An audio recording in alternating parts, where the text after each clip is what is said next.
Joe Biden would be stupid to run again in 2024. He needs to sit his ass down, take his nap. Take your nap, Joe. Take your nap. Why do you want to run again in 2024? You're ineffective. You are a failure. You have failed the electorate.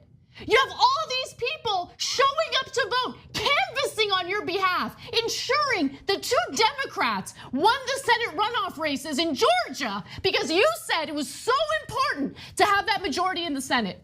And then you turned around and did nothing for the American people. Sit down, don't run again. It would be a massive mistake. I gotta add up to something. I hate the Democrats. Let me just be clear about that, okay? Republicans, garbage. This is not an endorsement of what the Republicans are doing.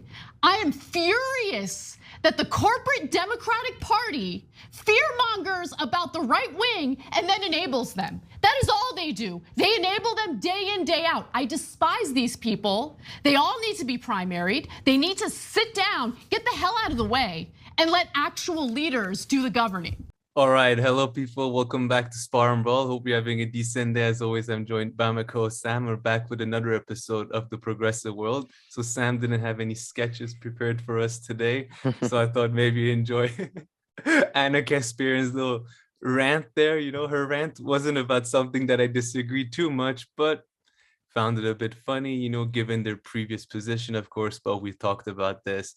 And also really starting to realize rants can be off-putting most of the time. But yeah, I don't know, Sam, if you have any comments about this little clip. If not, we can move on. No, I agree, rants can be. I would say that it's kind of like that's the disappointing part. And it's probably like, it feels like they're like just 4 or 5 years. Like, you know what I mean? Like what position most people who can, you know, I don't know most people, but most position that we find actually good, they are just 5 years behind. Yeah. Like, you know, 5 years later, they basically agree. So maybe we shouldn't like be too tough on them. Yeah, they weren't like this before, but yeah, now they are. Now they're literally like a year or two behind everybody else, it seems.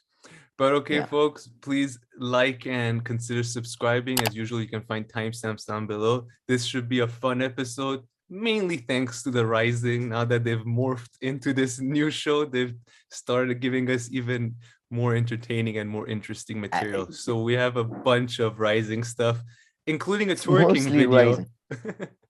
Yeah, if nobody's seen that twerking video, is very interesting, but there's also stuff around Elliot Page. They kind of have like a argument or discussion, the host packing the cords. They talk about this farmer uprising in Netherlands, and Kim reveals something very, very interesting about her childhood, which we'll bring up. Then, of course, Boris Johnson has resigned. We talked about that in our episode of the Four Corners of Geopolitics, so make sure to go check that out. Sam gave a nice first analysis there, but we're just going to discuss that a bit more here. And the former Japanese prime minister got shot and killed and murdered, so we're going to just discuss that a little bit as well. That was something nobody saw coming. Yeah, so definitely. And Sam has read 2 books. That's all I know. Do you want to say what the books are that you'll be telling us about? Oh yeah, I thought we'd talk about it in the chit chat and stuff. But it's I reread them. And then there were none, or 10 Little Indians, or 10 Little Soldiers, you know, depending on the thing. And it's a play. The Glass Menagerie. Oh, okay. By what's his name? Tennessee Williams. Oh, yeah. Tennessee Williams. Yeah, not the Great Gatsby guy. No, I thought not the. No. But what about View from the Fitzgerald. Bridge or something? The same guy. That's Arthur Miller. Right, okay. We exhausted my literary knowledge there. Okay, that's great. Sam will be talking about in chit chat. And I started watching Mad Men, so we'll talk about that in chit chat too. But we want to make the chit chat a bit more newsy and also progressive politics related. So we're going to start with that and then move on to these books and shows. Yeah, go ahead, Sam. Sure. Okay. All right. No, it's just, I am keeping to the promise that I'm gonna move our show towards a more cultural sort of thing. So, we can't get rid of the old progressive thing because of the SEO and all that. But there's going to be it's going to be books, there's going to be prestige TV shows, prestige movies discussed. So, yeah. Yeah. Okay, all right. Let's get right into the chit chat. So I wanted to talk. So Sam, sometimes we do some of these videos and segments, and it really hits me like after a while of editing them, like some of the outrageous stuff that you had brought. So the first one have to start with. No, not that you brought up. So I meant the content that you brought. I know, but the way you put it, some of the outrageous, some of the most disgusting, really vile thoughts, I couldn't even digest it, I think, at the moment. But through the editing, I'm like, oh my God, this man is a true monster. He knows what he's talking about. No. But yeah, no, I meant actually the content, not your takes here. So the first one is that Kamala Harris interview. I mean, I went back and watched, I think, the whole thing. I didn't realize how bad she is and how that part, the parody of her, like I swear the interviewer telling her that you're a woman, and then she's like, yes, and as a woman, and as a daughter of the woman, and as the granddaughter of a woman. Thought about it as, a parent. We have 2 children who are in their 20s, a son and a daughter. I thought about it as a godparent of teenagers. I thought of it as an aunt of preschool children. And a woman yourself. And a woman myself. And the daughter of a woman. And a granddaughter of a woman. I mean, she suddenly thought, oh yeah, I hit like a thing where I can like make like 3 sentences out of this. Okay, let me use this. She just realized how many connections she actually, like it was like, when you, I don't know, when you're playing a video game and you find out a new trick and you keep doing that and that and that and that. Right. And it was so, I must say, I missed a really good joke there though. I did in the sketch, we have an election in like 3 months or a year. And I don't know, the joke there actually should have been like, I don't know if you saw the interview, that part again. In the interview, she's like, we have an election in 3 months. 2 weeks, 3 days, 1 second, 3 seconds. She's doing the fucking countdown in her head. So that was a bad joke on my part. Honestly, like the dumbest politicians often have like more stuff to say. She's so that was surprising really, to me. The other part about as the parents, 2 kids, a boy and a girl. Like, where are you going? Where are you?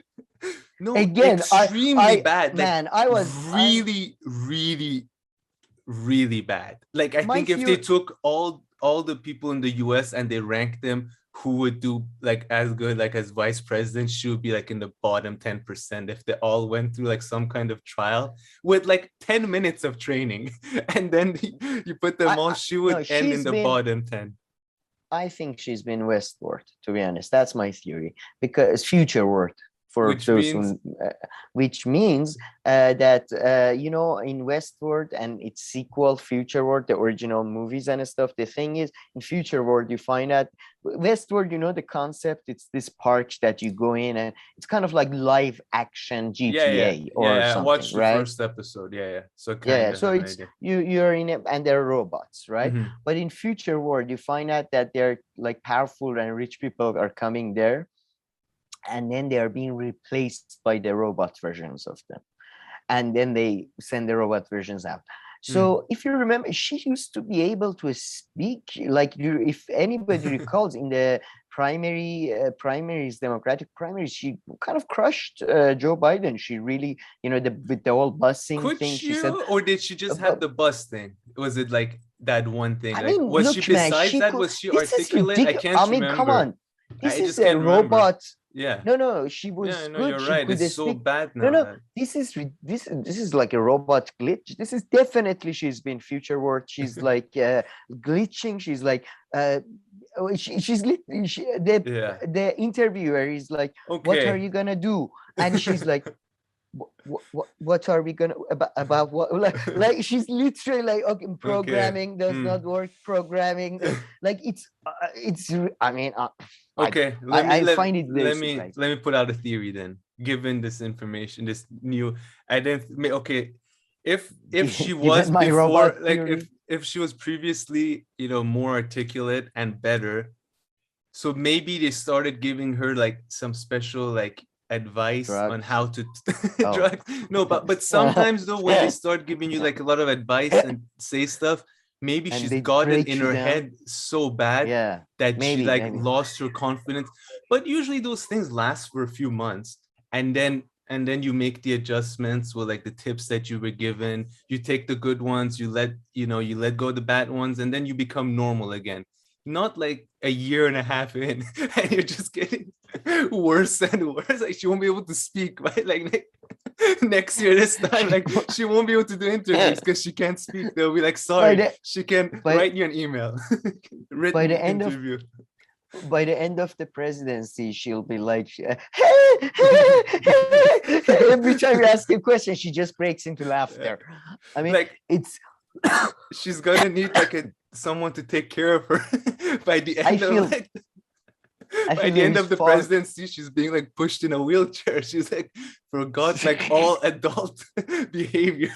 she can't do anything. She has like a full-time nurse. No, I think no. To be honest, I have a feeling she's gonna. I mean, I said that she's gonna become the president of the U.S. By that time, they probably figured out all the glitches and worked out like it's gonna be Kamala. I don't know, version 6 or something. This is not, because this version is not working out for sure. I mean, and I genuinely feel there is more evidence for my theory than yours. So no. Mine would have only worked if it was last year. My theory, the time period gets in the way of my theory. You can't you can't be like low in confidence and be screwed over by some advice for that long, If it was just for a few months, yeah. So you're right. I mean, look, she's under constant advisement. So, you could argue maybe it's a constant. I don't know. It's fascinating. I would love to be her therapist. Just like, how would she discuss her feelings and stuff? She wouldn't be able to get a sentence out. Yeah, exactly. It's like I'm just waiting to write something. No, man. It would be so funny. We were like, okay, just to begin with, let's just state your name and your job, and she'll just panic. What? Why are you asking such?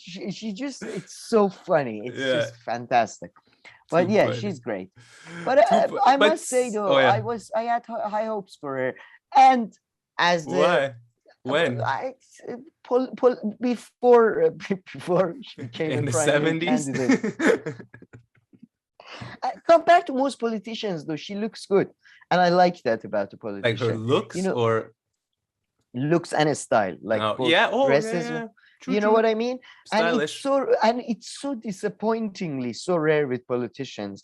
Usually they genuinely look like freaks, and they dress like monsters. I mean, like, come on. Hillary Clinton dresses just like her. The only thing is she dresses in blue. So she just, you look ridiculous when you're in blue. Hillary dresses like a Shaolin monk. That's what Hillary always has this sort of they come in the middle thing. She has normal jackets and stuff, but she looks, compared to most people, she looked normal. And I know it's very artificial, but for like kind of like Obama, Obama looked good. He won't be embarrassed. Chap, you have to give him that. Oh yeah, stylish. Ahmadinejad, even if he had good policies, man, I don't care. You shouldn't look like that as a president. I don't care if you have the best policies. If you're the working man, you can't look like that. All right, you can't look like that and become I'm sorry. I mean, it's not even funny. Like Boris is funny. Boris Johnson or Trump, they're funny at least. No, Jesus. Nobody cares about aesthetics anymore, I feel. But okay, I think this is a good way to segue. Now that you've put out your theory, what's your theory for AOC? So in our Progressive World Mini, we played this. You have to go watch it. We played this little story by AOC that she posted on her Instagram. Hello, everybody. Happy Friday. And I say happy because joy, too, can be an act of resistance. I want to talk about personal acts of reclamation. because sometimes people will say, there's nothing I can do, I can't do, I feel so powerless. And there is no act too small that you can engage in. And even today, I have a personal errand. I need to redo my nails. And I've decided that I'm going to use my new manicure as almost like a personal act of reclamation for me and my story. And she's on her way to get a manicure. And she starts off by saying, she has a smile on her face. She says, she's walking in the street and she's like talking. And she's like, yes, I'm smiling because joy too is an act of resistance. And I miss that. And she starts off with that before saying how she's going to use her manicure to reclaim her. What is she reclaiming? Woman. She's reclaiming something to do with Roe versus Wade. But let's start off with the her uterus. I guess I don't know. Joy is also an act of resistance. Yes, let's start with that. So I was telling Sam that only works in one scenario. If you've been kidnapped and you're a captive in someone's basement, I can see how joy can be used as an act of resistance, and then you turn it into like some kind of weapon to trick the person and then get out. Other than that, I don't know what she's on about. I mean, your example is just so problematic because in that case, you're not even, that's not even actual joy. That's a pretense to joy. True. So, true. So it's like, it's not even like, I'm sorry, but stop with this Jordan Peterson, Kyle Kalinske analogy. So I can't stop it. This was an analogy. It's like the only place this could possibly make sense. Although you just, you showed the deficiency in that. So I guess there's zero scenarios. No, there is, look, the point is that there is a philosophical point about the fact that, the authoritarians, the right-wingers, the Christian, the Muslims, the, psychopaths that rule our universe, they want, one of the, the laws, the things they put in place mostly limit our joy in life. The capitalists, by the way, I forgot to mention those guys, whoever you want to put up there. Yeah. So by having joy in your life, by having, enjoying your life, enjoying your surroundings, it is a kind of like act of, it's kind of like, that if you don't be like, there's this thing in the trope in movies, in stories, that if you don't pay attention to evil, then evil is not that successful. And there is a great truth to that, kind of, I think we kind of know what that means in a sense, because in Iran, if you have enough money, or if not even that much money, if you're like lower middle class, you can pretty much do whatever the fuck you want that is illegal, but everybody does it, right? You know what I mean? Yeah. And they take joy in that. And it's a way of resisting because the society continues to live on. So that's the philosophical thing she's, I guess, referring to. I got you there, yeah. But a congressperson, in the face of Roe v. Wade, it's not gonna. This is like again, I applied honey to my hair this week.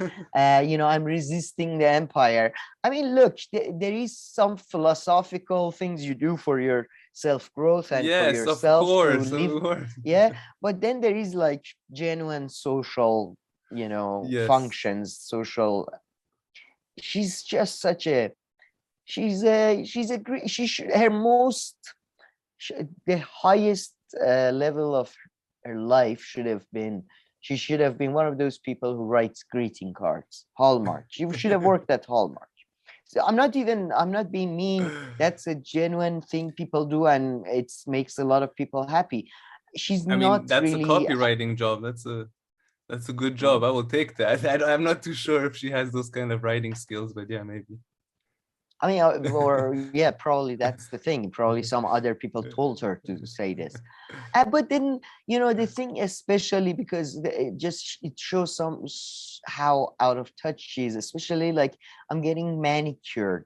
I mean, I don't like most, I would imagine this is just my guess. Most people don't know what manicure is because most people are not, you know what I mean? It's No, I mean such a that I middle women class know. No, I mean pedicure. that all women know and stuff. But All women, although okay, although you're going right. and getting your manicure, like going and Done. getting it outside though, yeah, then you're right. I doubt Yeah, a lot of people go on all the right. outside because of course that costs money. Now there are cheaper places you can And do it and all that. yeah, Yeah. the framing, she Yeah. didn't frame it as a way of like, okay, let's cope with with this constant thing that we can still enjoy our lives, blah blah. It's like she's framing it as if this is actually an act of actual resistance towards like legal and societal pressures that are crushing us also.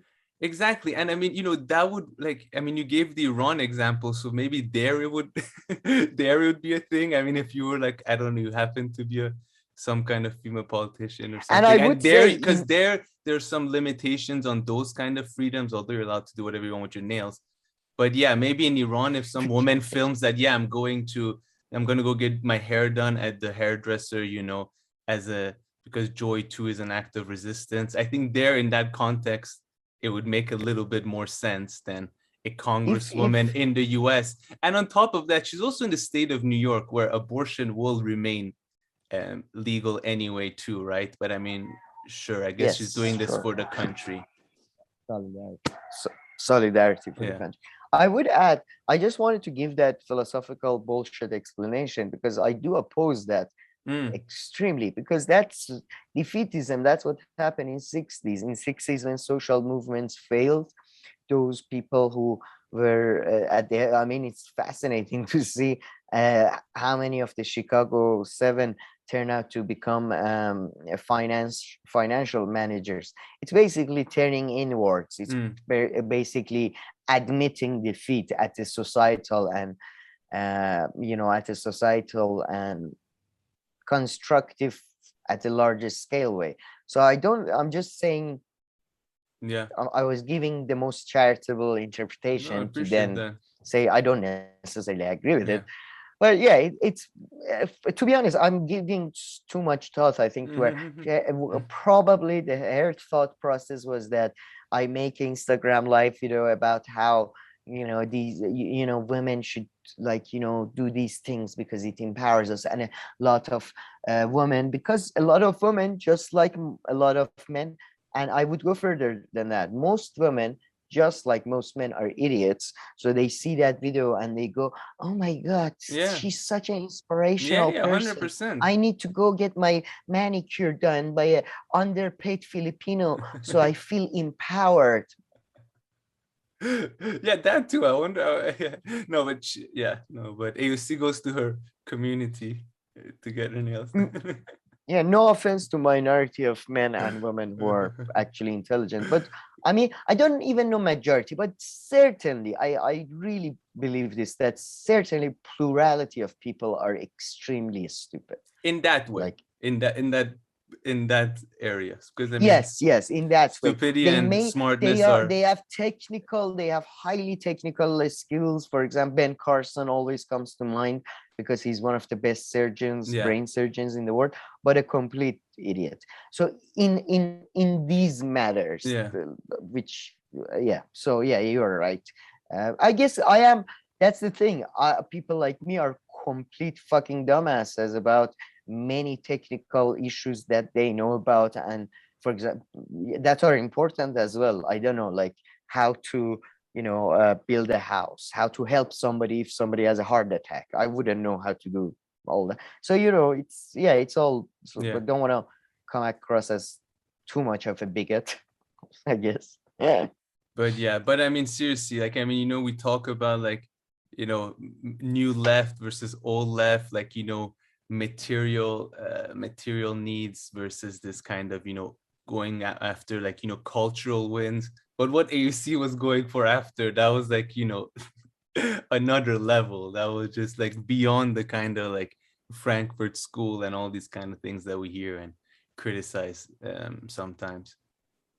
What do you mean? Do you get what I mean? Like, okay, we're like, you should pursue material things that will make material differences in people's lives, right? So that's like, let's say, old school left. And then the new left kind of focus on culture or culture, right? Like language and culture. Media.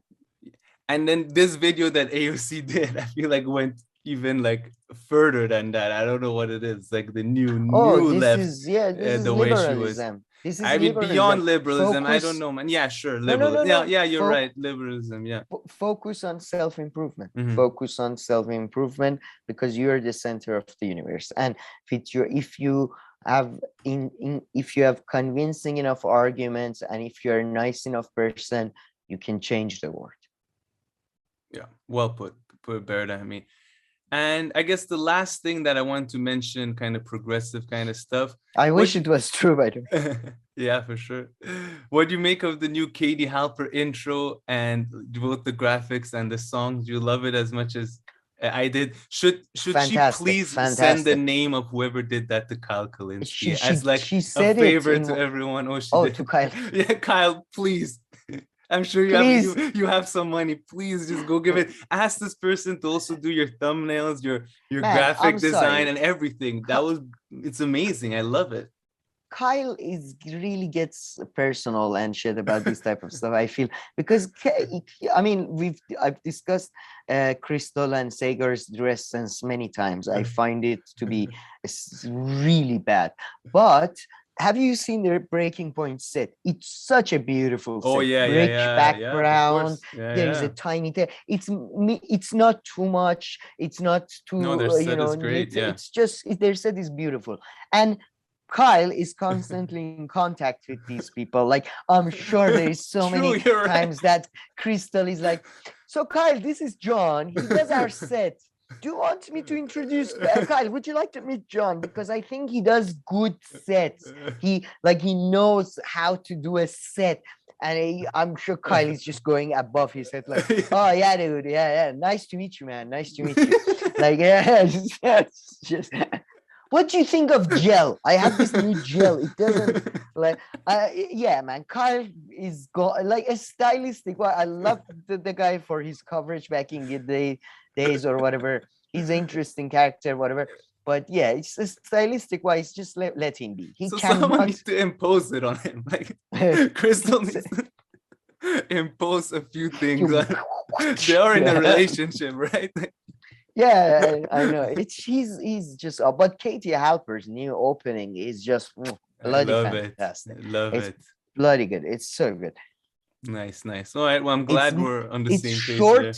It's not, like Chapo Trap House guys, who I really love. My favorite show. It's too long. Their opening thing is too long, but this is just the perfect. I feel like, and it's very. I love the muted color. I wish I was an art critic. I hate fucking politics. I want to talk about dress and sets and openings and all that. It's much more fun. Yeah. Well, but Breaking Point, even though I hate their show, probably I'm trying to think. Yeah, probably the best set I've seen. But yeah, no agree with you there. Their set is great. But yeah, so talking about style and fashion and all that, maybe we can talk about Mad Men and some stylish men in there. That's for sure. So sick with this like best stomach era issue thing from an early 60s. Yeah. Oh yeah. Sorry. No, I mean, they looks great. But yeah, I was sick with the stomach issue from like Monday to Wednesday. Still haven't recovered 100% of the stomach. But this led to me starting Mad Men and binging Mad Men. So I already watched the first season. At first I was like, but now watch it, I'm more into it. Far more into it. And don't want to talk about it a lot because we can talk about it forever. But I was telling Sam, two things have shocked me the most. One is, I mean, everyone at office is an alcoholic. I'm guessing, like, when you drink whiskey for 12 hours straight or for like 16 hours straight, yeah, I think you're alcoholic. And the second one is the way they treat women, sometimes some men too, but the way they treat women, I'd be scared of like treating like a fly in that way, not because it's wrong, because I'm pretty sure like a gang of flies will come and beat the shit out of me. Like, I don't think you can talk like that to anything or anyone. Like, I don't know how they got away back then to talking to women like that. I and have treating them yeah. like that. I mean, I'm pretty sure like it's self-defense if you shoot someone in the head if they talk to you like that. Like you go to court and you tell the judge, he's like, yes, no, this is definitely This okay, self-defense. fine. Man, You did like the right thing. yeah, the physical contacts, the words that is yeah, I it's unbelievable. Although I would say this, I've traveled and lived somewhat in Eastern Europe and Caucasus. Your Eastern Europe and Caucasus experiences I are swear some to of the God. best. You bring out a little bit every now and then when you have to. Yeah, I know. And and as you know, I've lived in like Arab countries, Iran, Muslim countries, right?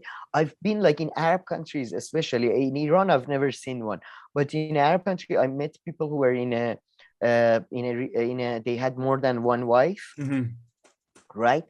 And the way they treated that one wife was so respect. Like you, like when later on when I found out they have their other wives, Yeah. I was shocked. But in Eastern Europe and in Caucasus, man, the things I saw was just really like the way I remember, man, not it mostly old people. Like you are at a party and the lady is talking about something about their, for example, family, and the husband literally goes, you need to shut up now. Stop talking.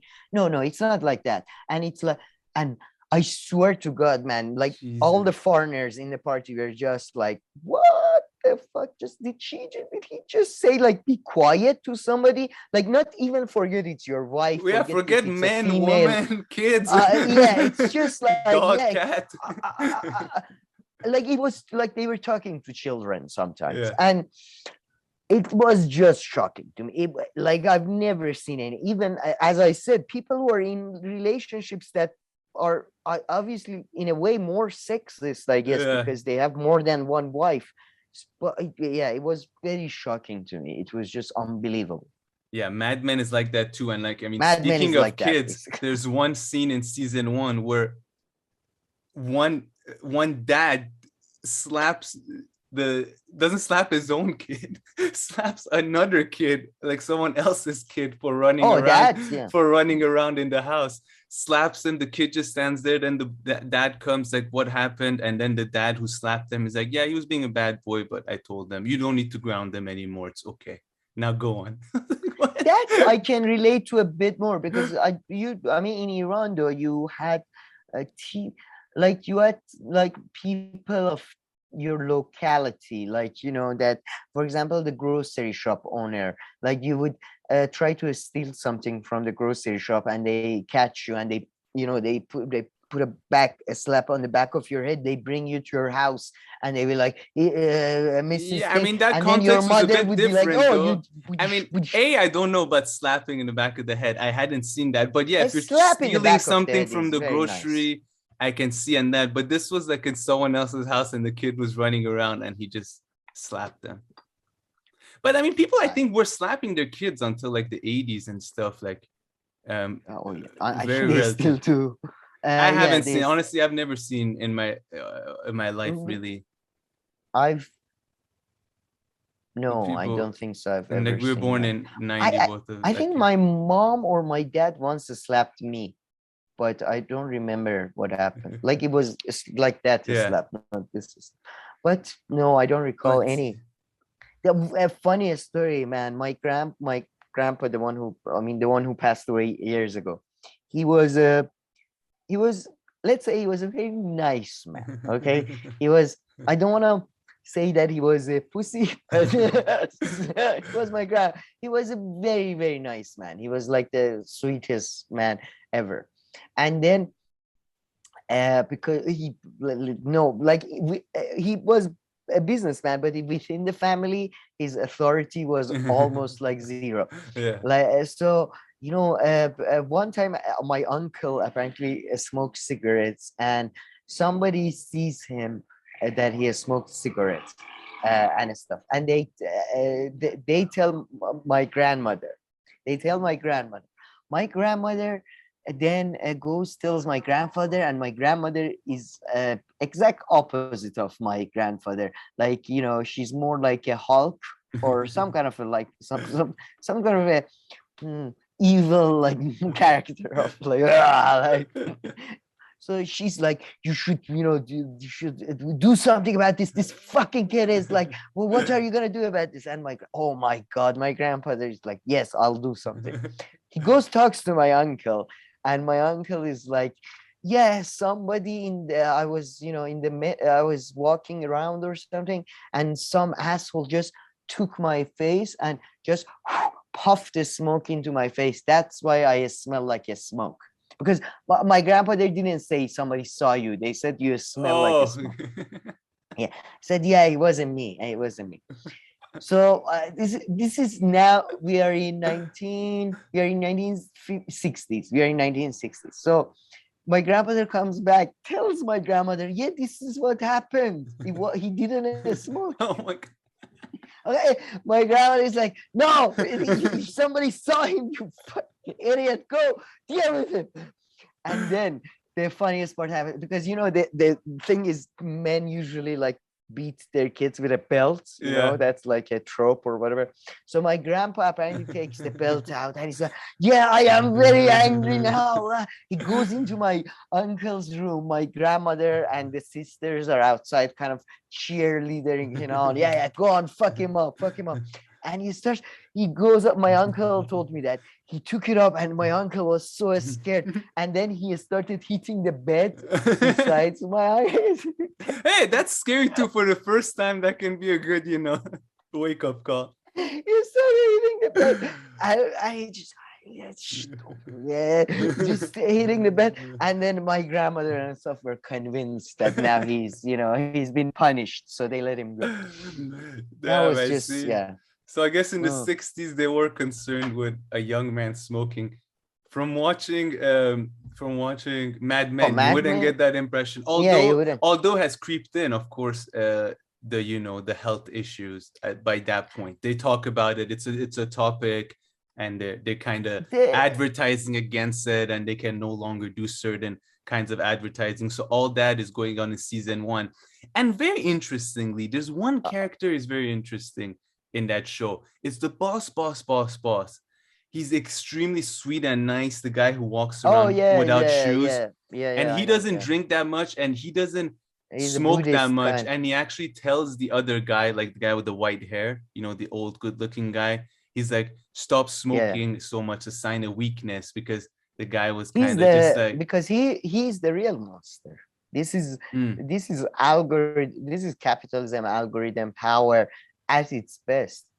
Buddhism, a lot of people are saying that Protestant ethics was what fueled capitalism, or was a reflection of capitalism as it was growing up in Europe and in America and all that. But what is truly the philosophy of capitalism now is Buddhism. Are you being serious now? What do you mean? I am being completely serious. Buddhism or some kind of Hinduism, these type of traits. That's why, in my humble view, that this part is just my humble view.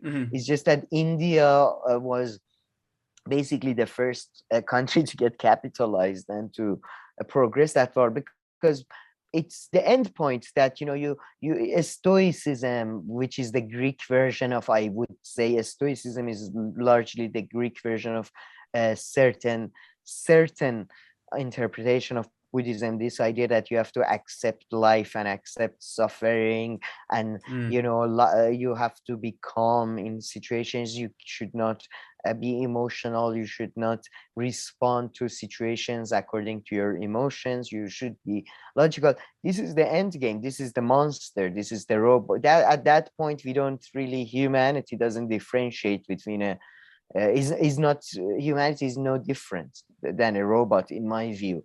So those are the real monsters, in my view, compared to, for example, I know the guy that you have. It's kind of like, it's the difference between Bloomberg and Trump. Trump is like a school bully, a piece of shit asshole. Bloomberg is a monster that will calculate every move before he makes it. He'll fuck you and then he'll pay you to stay silent or something. sorry I see to what go you're on this saying. big, No, big it's tangent, interesting. but It's very interesting. No, no. that's what I've always hated Buddhism, particularly more than other religions, because they get such good rap, and because I think they're, which is mostly their whole good rap is because their whole idea is, oh, just accept it, just accept it. Oh, whatever. Even you're rich, it's easy. I feel you. I see what you're kind of saying there, and the things that you're drawing on. It made. It's by the way, people have written about that. Yeah. No, I kind of see Not what the you're saying. India part, Yeah. not the India part, but the other parts they have written about it. So a lot of people say Buddhism is the philosophy of modern capitalism. Interesting. I'll Global think capitalism. about that a bit more. That's interesting. But yeah, I don't want to talk too much more about the show. I'm sure it'll come. I mean, these are some of just the very obvious things that caught my attention. The drinking is crazy. And then you think about it, so what, like 30 years before that or 25 years before that, they tried to ban alcohol in that country with the amount of whiskey that they would. I mean, they're insides. Man, if I drink a bottle, banned, yeah. But come on. No, I know, no. I'm not even talking about that, but just like the amount that they drink from morning to night, man. If you drink whiskey the next day, like your insides are on fire. But yeah, that's why they died, I guess, much younger or something. About the smoke thing, though, you brought up something interesting, because I know my great grandfather was also hugely against the smoking and beat, like another story we have, he actually beat the shit out of his my great grandfather beat the shit out of my great uncle when he found out that he was smoking cigarettes. And he was okay with alcohol, by the way, but he was extremely against the smoking and gambling. So these are very, and he actually beat them. Like gambling's probably one of the worst out of all of these. I mean, depending on, of course, how far you Really? go, but I mean, gambling, you can lose, you can lose everything. So no, of course, but it was, like the story that I'm told, it's like my great uncle was playing with his friends. There's a game. Oh yeah, no, I just mean, it's very similar to that. What is that thing they do with the chicken bone? Yeah, I wouldn't know. They break it. Kinda. I forget. Anyway, but yeah, and he got the shit beaten out.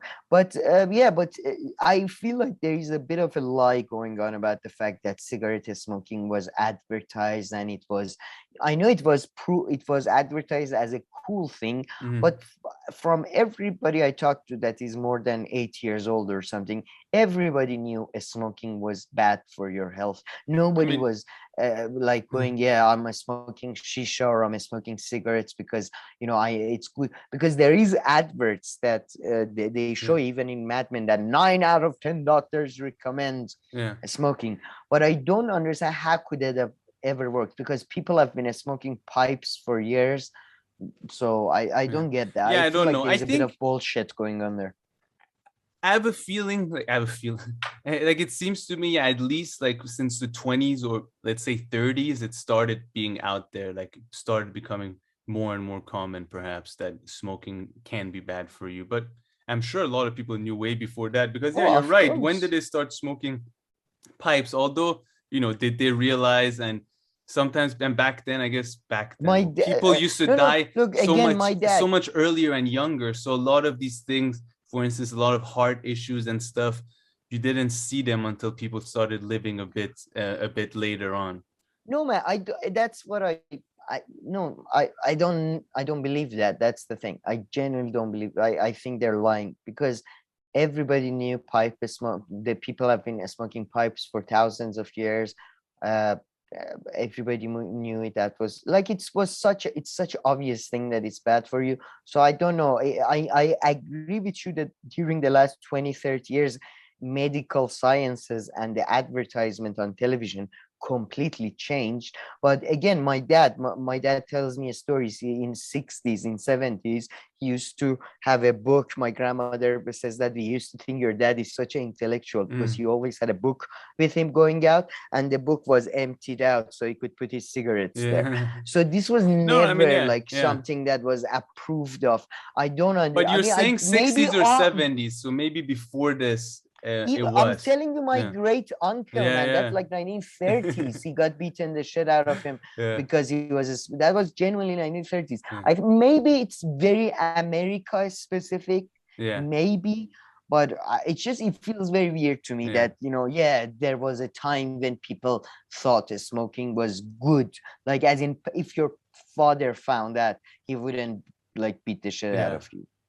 And they don't encourage kids to smoke, it seems, even back then. So I mean, maybe the thought was that when you're an adult, it's better or something. I don't know. I mean, yeah. they used to like like even in like my European friends, a lot of them has started smoking much earlier, like at 12 or something. But Europeans are the biggest smokers out there. Smokers. So I guess maybe because there was the construct of childhood was much shorter back then. Maybe at 12 they were like, okay, he's an adult, he can smoke or something. Yeah. You know what I mean? Like that. Can do whatever you want. Yeah.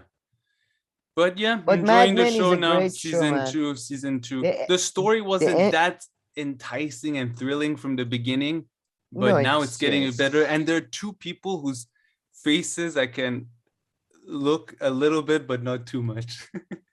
One is the girl, one is the main girl. She kind of pisses me off. And one is that guy. Let me get their names. Elizabeth Moss. Yeah, hold on. Elizabeth Moss, the one that is Scientologist. Yeah. So her a little bit, and the Vincent Carthizer guy, Pete Campbell. Oh, Pete, because he has he's a so funny. Disgusting. Yeah, he has like you want to punch him in the face so bad. He's got a gooey face. I know what you mean. He's like he's kind of like a weird looking of the rich kid, and you just want to. Yeah, exactly. Yeah. Is he related to them? I feel like that family has like hundreds of like actors spread across Hollywood, like slight variations. Culkin, yeah, Culkin family. Yeah, Pete, I think is one of the best actors on the show, to be honest. Though the character he plays was such a good show, though. It's one of the, I would say, the ending really elevates it. I'm not the biggest fan. I found the character of Betty, the wife, Betty, right? Yeah. Originally, I found her like, I don't. She's such a cliche, blah blah. Yeah. But as time goes by, she gets really fascinating. She becomes a genuine. Like, it's so fascinating to see, because it's such a, in a way, it's the best a soap opera can be, because it's about drama. It's about familiar drama, workplace drama, but it's done in such a realistic way, and nobody is a good guy, nobody's a bad guy, and it's very good. I really enjoyed Mad Men when it was broadcast. Probably one of the best. And it gave us John Hamm, one of the coolest, most down to earth. I love it when somebody can be that good looking and that fucking down to earth. He makes so many good comedies. He plays bad guys. Just fantastic his actor. His face and chin are crazy. Like they're like out of this world. By the way, not to promote chin? myself. No. But I have a cousin. He looks just like him. Really? It's unbelievable. It's just so unbelievable. He's the luckiest man. Does he live in the States? Yeah. All my cousins live in the States. No, it's not the same progress. It's a different cousin. Yeah. They just left you behind. Yes. with those dead flowers behind you. Yes. They're plastic. Shit, maybe those flowers. Oh, they're plastic. I thought they were dead dried flowers. I thought maybe they symbolize something. In a movie, they could symbolize something pretty bad. Or do they? They're not plastic. They're cotton type. My grandmother loves fake flowers. I recently found out. Not like cheap plastic fake flowers. She has this collection of, apparently there are fake flowers with cotton. Textile. I don't know what they are, but and they, to be honest, I must say they look nice, and you don't have to water them, and it's And you thought they were natural, right? I thought they were natural, like dead dried ones. Like my mom used to do this thing for a while. She put them in dry and then they stay. But yours, the pebbles were staying very nicely for a while, so I was trying to get suspicious, but. I know. Like dry. But interesting things can happen in a household when you have your, family and other people around too. Like things stay alive. Me and mine Yeah, house. yeah. Yeah, I don't know how to buy a fly. 2 seconds later, it's dead. I'm like, it isn't even time to water you. How are you dead? Things that stay alive. How many animals have you? Oh shit! I forgot to feed the cat. Yeah, that's No, true. especially like plants and stuff. They get Recently, in my grandmother's garden, a cat had delivered, I guess, babies and stuff. So I've been buying cat food and just leaving Oh, it really? there and stuff. Nice. Yeah, That's it's really good. nice. I But don't like pets, but I like to help animals in their, I don't like to own anything. I I just see. I'm your friend. I buy you dinner sometimes. That's Maybe good. you catch a mouse for me once. They appreciate that. Sorry. So the last thing I want to mention here before we move on is their salaries and what they do with their money. So John, the main guy, John Hamm, he gets paid like $30,000 or $40,000 a month back in day, but he still I know. seems to like struggle a bit with money. Then the other younger guys who you think they also get decent money, they get like $300 max per week, which comes up to $1,200. So he's making like 30 times more than the other ones, or even more. And then the secretaries, poor ladies, they make like $35 a week, some of them. So it comes out to like $140. Then he's making 30 or 40. So the discrepancy is a lot. Then the funniest, craziest thing is one part he gets a bonus check for 2,500. And I mean, this was really selfish. He goes straight to his mistress and he's like, hey, do you want to go to Paris with this? And like doesn't even care about his, wife and family. I mean, why would you spend 2,500 on your mistress? She's already sleeping with you. Buy your family's love with the 2,500 so they leave you alone a bit more. I thought that was a strategic mistake. I really don't know where you're going with this conversation because I feel like you're just criticizing his mistress management skills. Yeah, no, that made no sense. It's just, I thought first is he trying to say, oh, what an inequality between the pay? That was there too. Why he's spending his money so stupidly. And now you're just, no, specifically, your mistress is sleeping with you. Why are you spending more on this whore? You need to invest that money into the family. I mean, okay, I mean, look, man, if you're having a mistress, yes, I don't know. And not only a mistress, he doesn't go home like 3 times a week, and like somehow that's okay. Like I don't know how his job. They all like often like it's okay to stay in hotels in the city, and that's that. I've had experiences of that, and there is always when people want to believe a lie, they find a way. And I would say, it's not at the beginning, it's not that hard. After a while, in the beginning, work took too long, blah, blah, blah. But in this show, they cheat on their wives like as if it's like The Sopranos. Like the only other place where I've seen where like cheating is this like casual on your wife is The Sopranos. And I guess maybe in the 50s and 60s, it was normal for businessmen to like very easily. You don't find that in real life to be true? Not for it to be so widespread. Like maybe out of 5 people, there's one person who's like that, but not like out of 5, all 5 are like that. But yeah, you're right. What do I know? No, I'm just, I wouldn't, maybe, okay, mine would be out of 3, 1. No, you're right. A lot of people just. I'm just saying, Yeah. Okay, let's finish it on this, then we move on to your books. What percentage of married men do you think cheat on their wives more than like a few times per year? More than few or times who regularly? All right, regularly. Jesus Christ! Who do you think cheats on? What percentage of married men do you think regularly cheats on their wife? Because you hang out with more people, I feel sometimes, and a few times you've told me how you've known a few people who are like that. Regularly, so men or men. I would say, okay, let's not. Why do a women thing? Oh yeah, you think Yeah. I don't think there is, especially nowadays. I don't find any difference. So I would say more than 70%, about 70% of the couples. 70% of couples. I don't know about regularly. What do you mean by regularly? Once a year, maybe. Yeah. Once a year. Okay. I would say more than 70. Okay. And what percentage would you I say like haven't on done- a weekly I basis? haven't done I know. any statistical studies. I'm talking anecdotally. Yeah.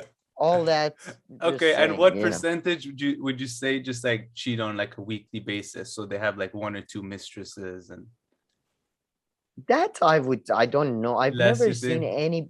I've seen maybe 1 or 2 people who are that. I've been told, I would maybe 10-20%, because I've been told about these people. But I've only Yeah. seen maybe one time, like, especially they were very old, the Mm. people I saw that were like that. But yeah, I would definitely say, and I don't mean men only, I mean men and women. Mm. I've seen as many women cheaters. Frankly, in my this is anecdotal. I am not done a statistical study, but in just my personal happenstance of a fucking life, I've seen more women cheaters than men cheaters. Okay. That's just been Controversial. And I love how you bring up, I haven't done any happenstance. It's stats. just happenstance. Even when there are stats, we shit on the stats and ignore them. So- Anyway, yeah, we are like, oh, no, the stats aren't from good. a positivistic standpoint, this does not hold up. No, I don't understand anything about statistics. However, this wasn't done correctly. Frankly, I don't know. I find women to be much more relaxed about sexual experiences than men. Like when a woman cheats, I don't think they care even. But when a man Really? cheats, they're like torn by it for weeks. That's been my experience. Yeah, Seriously. I don't. Yeah. Interesting.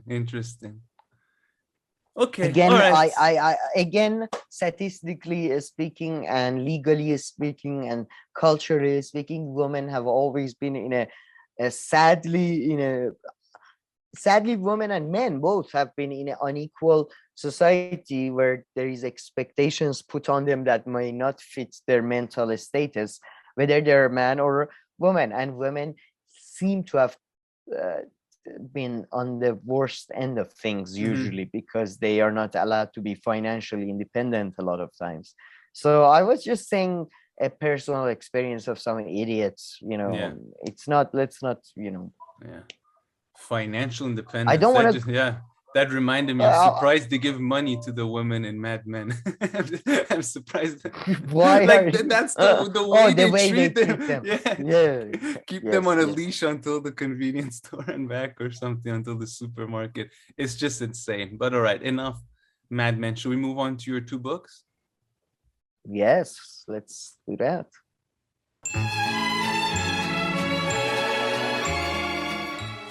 All right, Sam, we had a lot of fun talking about Mad Men, and we still have The Rising to come up. Can't wait. Looking forward to that. But Yeah, before that's all gonna that, be tell us a little bit about these 2 books that you've read.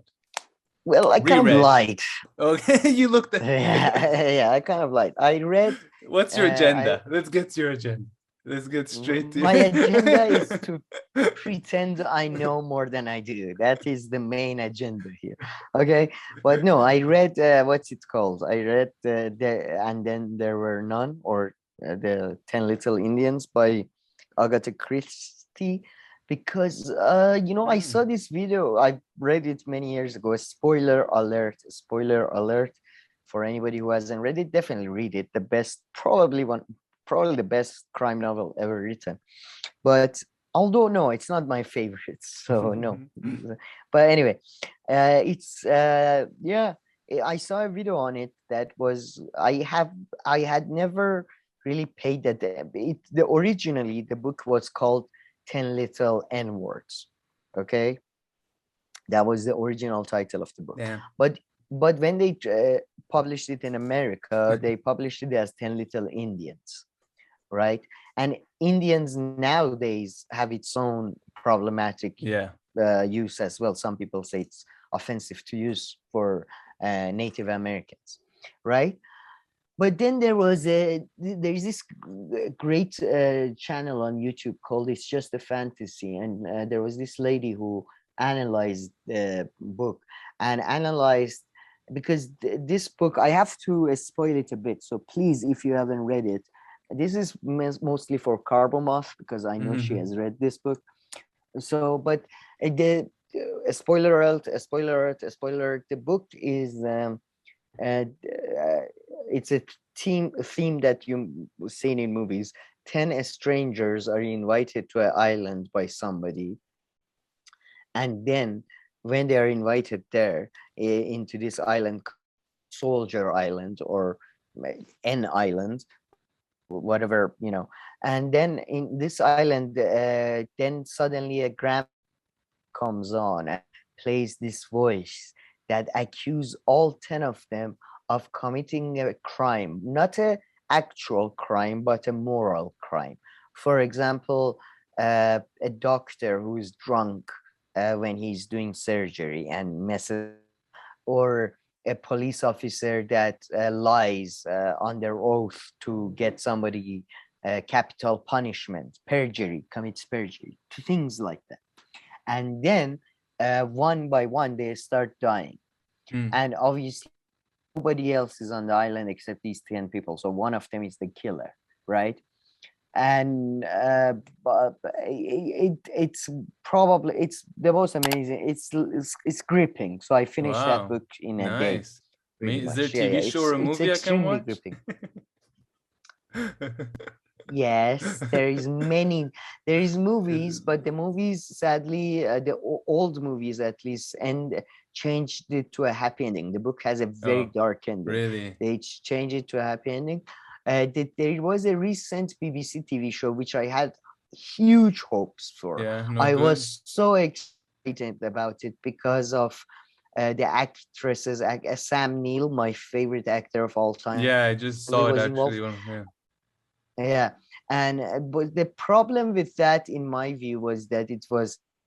I hate to say this. I consider myself a feminist, but I feel like the feminist ideas and woke ideas as ramping up the violence in that movie. So in this 3-part miniseries in BBC, by the way, that's the point that it's just a fantasy video makes. So this is redundant. You should watch that if anything. But she makes the point that by ramping up the violence, and that was something I didn't get the time I watched the BBC thing. When she pointed out, I understood it. They made them, for example, instead of accidental criminals, they made them actual criminals. Okay. And in that sense, I think they really did a disservice to the themes of the story, because I think the themes are much darker than just commit a crime. Yeah, I mean, that doesn't sound like a minor difference to me. Yeah.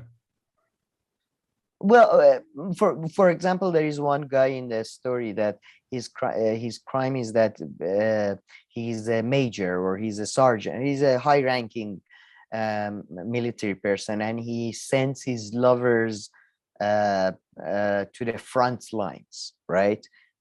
Where he's almost assured that he's gonna die, right? In the TV show, he actually kills him, instead of sending. Yeah, no, that's what I mean. Yeah, I said they don't seem like a minor change. No, I just wanted to give you a specific example of what. Yeah, no. So yeah, it was a pleasure to read that book again, and it's hard these days with our attention spans becoming so much shorter. It's hard to read a book, but Agatha Christie. No. I'm genuinely mean that. I feel it's a natural thing. I feel like as you get older, you mean? You think? No. I think just because media.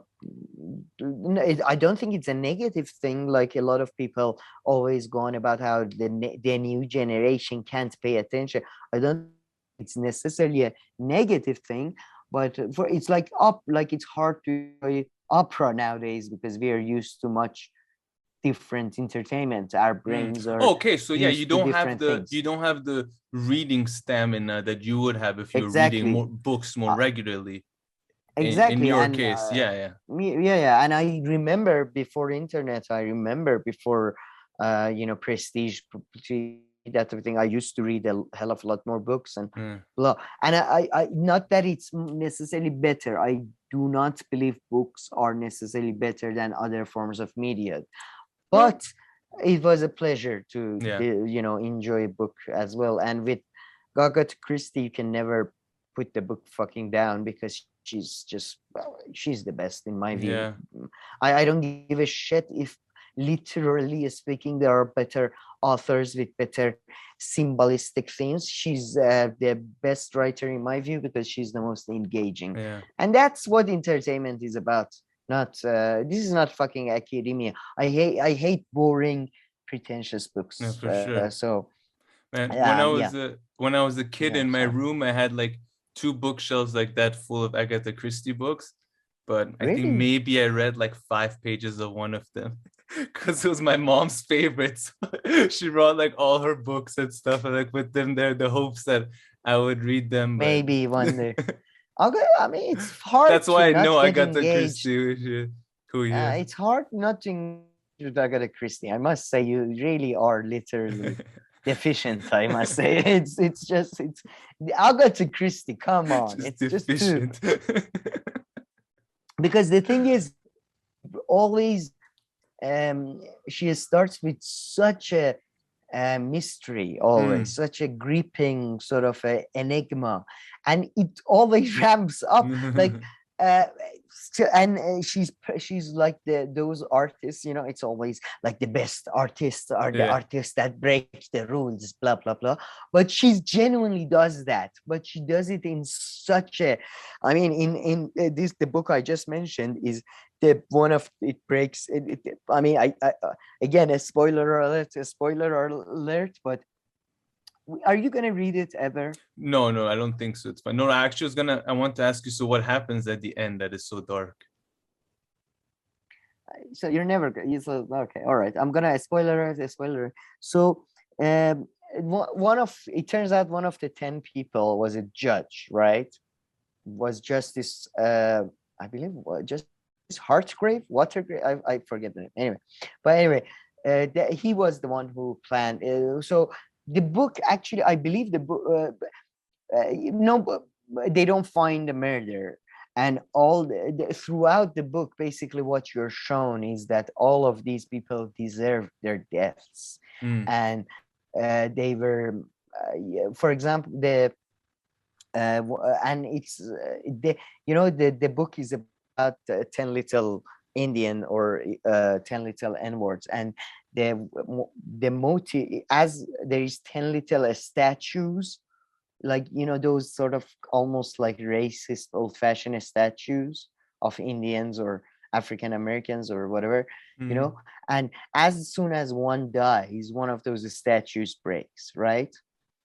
By the end, you find out that the justice guy, who's always been into justice and law, was the one who wanted to kill all of them and kill himself because he himself had misjudged the case and led an innocent person to his own grave, right?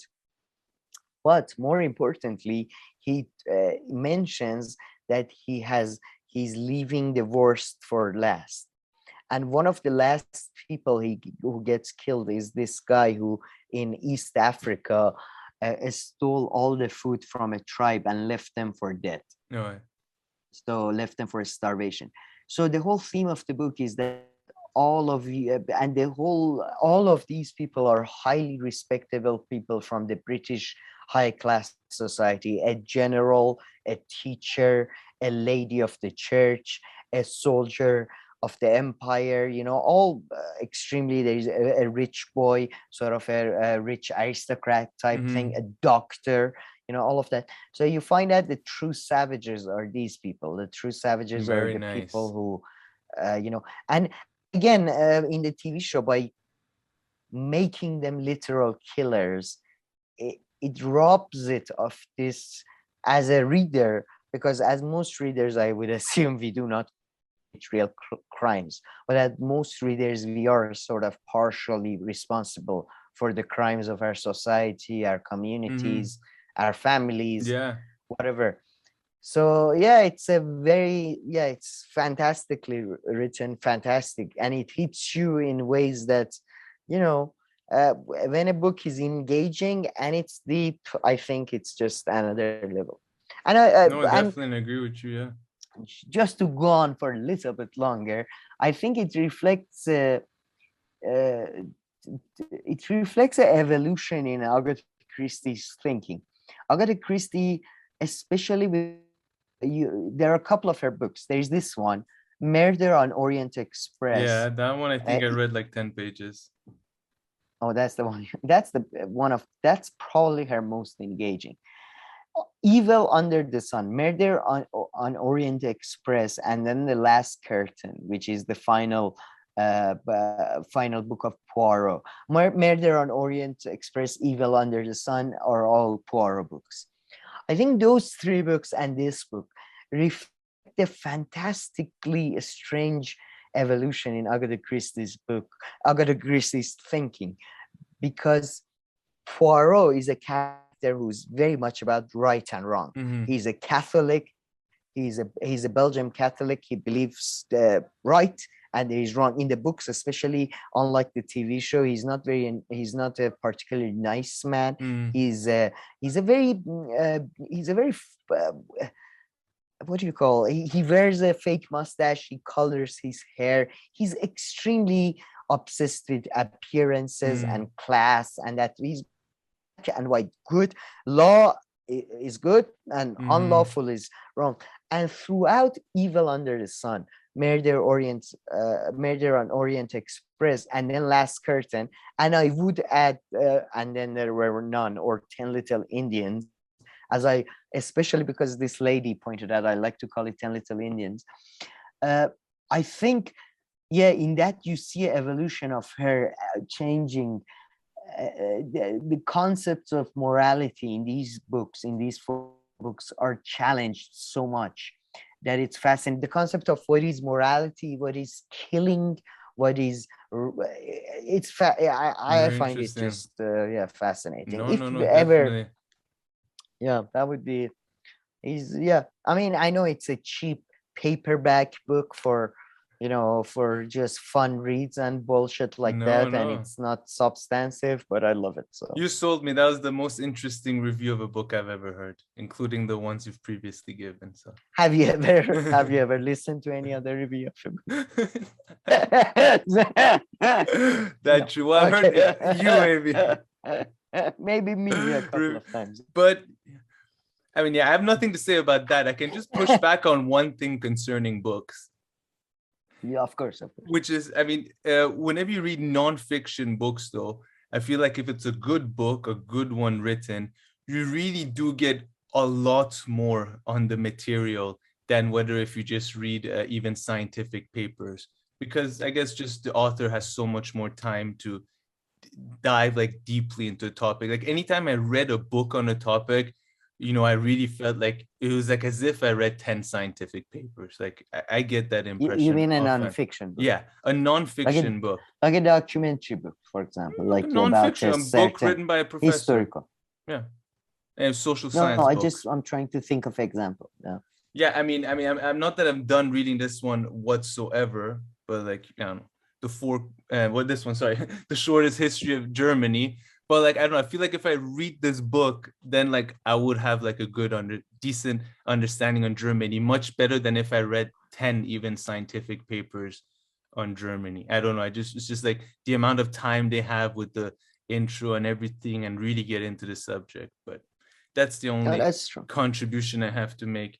Although I often skip the middle part because they've already often in the intro and everything, they've gone into the subject so much that unless you really want to get really, really into the details, they're just repeating the same things with some different angles off in the middle because they just reached that point of saturation, I guess, in their thoughts.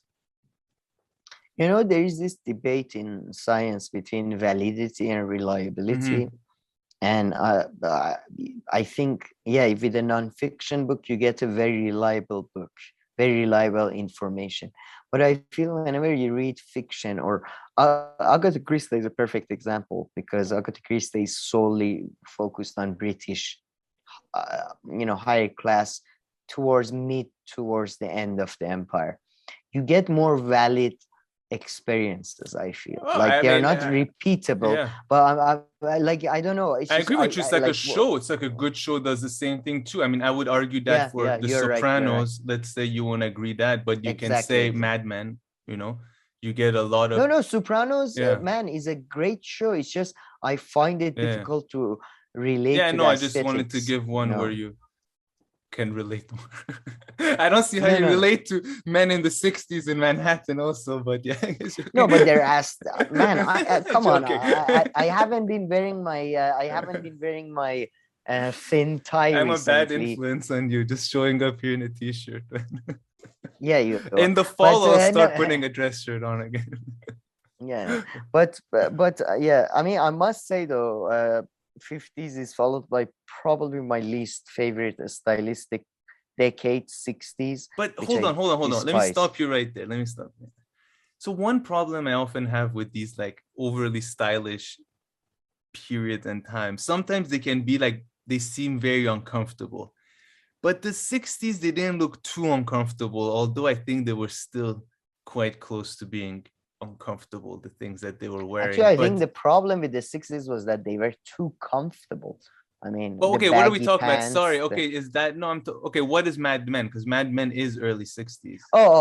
Sorry, early 60s. Yes, I agree with you. They were uncomfortable. But I agree with that. Before that, no, too, sorry, though, but then the hippie thing comes, and I hate that. No, that the era I hate is the hippie look, and then the 80s. These two era are just the worst. No, Mad Men era was uncomfortable, especially I feel for women. Yeah, but I feel okay, but then again, like that's the thing. Okay, that's my style. I mean, personally. 1800s Europe, forget about it. No, come on, that's torture. Yeah, putting fucking what is it, mercury on their skin or something. I'm getting cancer, but I look slightly brighter. Yeah. Anyway, no. 50s and early 60s top, right? Blouse, a nice shirt with a loose tie, not a loose tie, but a thin tie. But then you add jeans or cotton pants that are tight. I see. And tight, but they're not jeans; they're comfortable. Yeah. You know what I mean? That's perfect. That's perfect. Fine. Right? Yeah, I'll give you that. Yeah, because all the uncomfortableness that you're talking about comes from those stupid pants they used to wear, those shitty, baggy, No, yeah, that too. And then sometimes always wearing the dress shirt and then that jacket on top of it before you put on your vest and all this. I don't know. That could get uncomfortable too. Vest. Get rid of the vest. I feel Yeah. Although tried, it does by make the way, a good spot for a little pocket watch, which I'm really into, but I've never had my one. God, yeah, I bought so many stupid pocket watches really? when I was young. I mean, I was so close to buying one a few times, but I was like, I'm not going to use it. And it was at the time where I was already mature enough, and I would think so. I didn't buy it. I used it about 3 days, and it led to 6 months of no sex. Like it was. But hey, I like it, and I'm still thinking about it. No, don't you?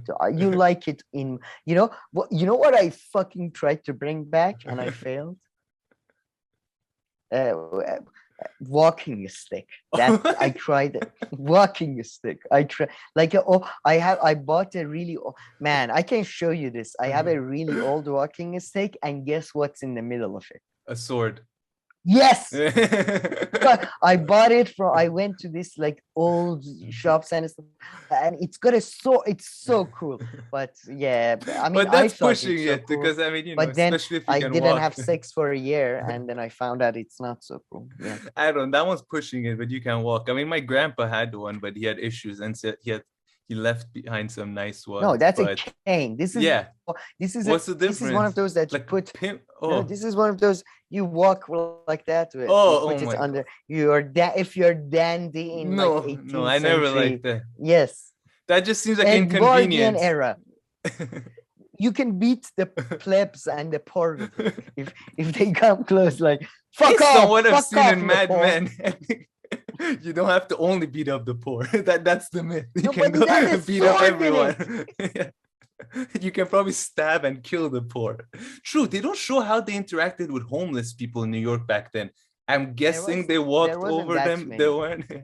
If they were, because they pushed them under the metro. That's why. Man, by the way, the way they treat people. This is the era. I mean, this is because they have the. I don't remember Eisenhower. Anyway, during Eisenhower there was up to like 90% taxes on the rich. So this is that era. So let's not forget that. So there is a reason why everything looks a bit nicer and cleaner and more tight. There is not that many homeless people. So I mean, I believe there is the Kennedy election Nixon at some point, or Nixon Kennedy election beats at some Nixon. point. Kennedy beats Nixon. They have an episode about that. Yeah, so they have a couple. So it might be before. So it must be Eisenhower. Yeah. Yeah. Before that. Yeah, they don't show actually. I mean, at least in season 1, there are no interactions in the city really. Now that I think about it, so they don't show. Yeah, at it's least mostly a office-based or show, home. I guess. Or the house. Yeah, that's one good way to look like a high-budget show with because shooting outside is just fucking expensive. But what a great show! And sorry for my tangent on and but yeah, check out Agatha Christie if anybody can. The other thing, I started reading it. I haven't. The part that I lied was that I haven't finished it. So I started reading the Glass Menagerie. Difficult for me to pronounce that word. The Glass Menagerie. It's a book. It's a play. Sorry, that I read many years ago. I really liked it and enjoyed it, but it was fun. There is what I wanted to talk about mostly, to be honest, was there is a movie adaptation of it in Iran. There is a Iranian movie adaptation. I've read this book though in grade. Yeah, for sure. Because You've read the Glass Menagerie? Yeah, I think grade 11. Yeah, because I'm reading here. Yeah, the play is introduced by the audience by Tom. Yeah, they're trying to find a suitor, right? A gentleman caller. Yep. Wow, look at you. But I mean, I had to. Well, is that in Dubai? Yeah. Which was that, IB or was that GCSE? No, this was before, I think, during GCSEs, but yeah. I don't think because I didn't have that. I did GCSE, but I didn't have that. So I must have been second year. Yeah, I came on second year. Yeah. No, you came first year. You left. You already gone in second year. No, I came for second year GCSE. Oh, yeah, so you already gone, and then I left for A-level. Yeah. But wow, okay, nice. That's great. Finally. Not that I remember too Finally, much. Finally, we have one book. Do you remember the ending in the play? No. Oh, for fuck's sake. The play concludes with Tom saying left soon and never returning, then bids farewell to his mother and says and last allowed to plot. All right, you remember now, I guess. But yeah, the play is it's a great play. It's one of the better plays probably ever written. I thoroughly enjoyed it. I just started it, so it's fun. I don't have any particular takes on the stylistic writing or anything, but I like it's I find it so real. It's almost painful. Again, I use this phrase sometimes. It feels like you feel the pain on your bone. It's like when knife hits the bone type thing. So he's so good at that. But there is a movie adaptation which I watched years ago and I rewatched again before starting to read. And it's an Iranian adaptation of this play. It's called, I don't know what's the official translation, but from what I understand, it's called Here Without Me. And I feel I wanted to highly recommend everybody to watch that. Oh, nice. Because it's such a good movie. And they changed the ending in a way that some would consider it, they make it a happy ending.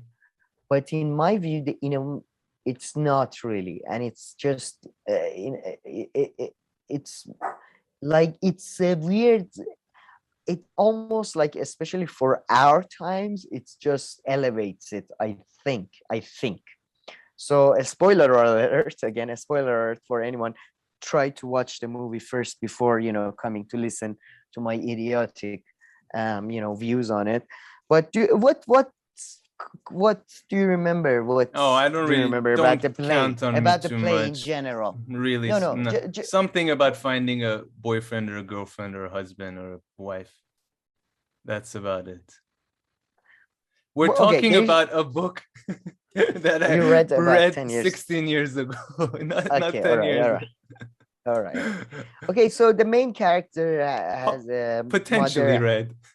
Potentially read. Probably skimmed. There is a main character that is has a mother and a sister. The sister has mental issues of some kind. My headphones might run out of battery. She has mental issues of some kind, and uh, the family hopes that she gets married, right? It's kind of hope of every family, that especially if their daughter is somewhat incapable, or if their son, I guess, incapable of taking care of themselves, they get married and stuff. He the main character works with somebody who's he's a very good man. He's like, they're all working class, but he's very good at his job. He's successful, and he's good looking person. And this friend he brings home oftentimes, right? And the sister gets slightly infatuated with her, and the mother is kind of like, she's trying to put on the best show of their family, as they say in Persian, she keeps trying to keep the cheeks red through slapping herself, as in, like, with all the poverty they have, she tries to put on the best show and all that.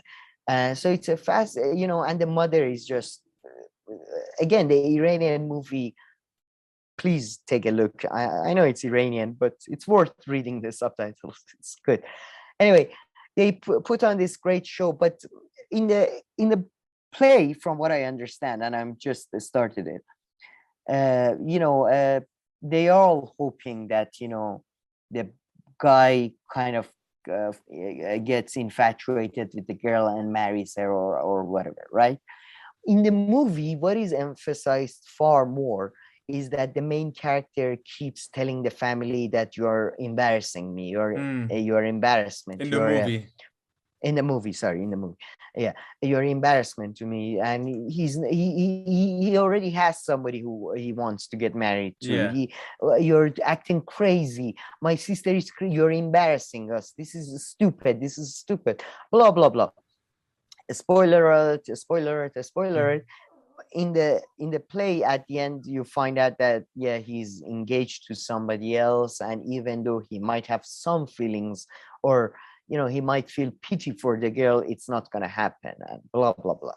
In the movie, you could argue it's been turned into a happy ending, because there is a turn of events in which you find the guy, the main character, the protagonist, finds out that he was the one that was actually being crazy. His family were right, that not that they were right that he was originally in love with her, but he had some feelings for her.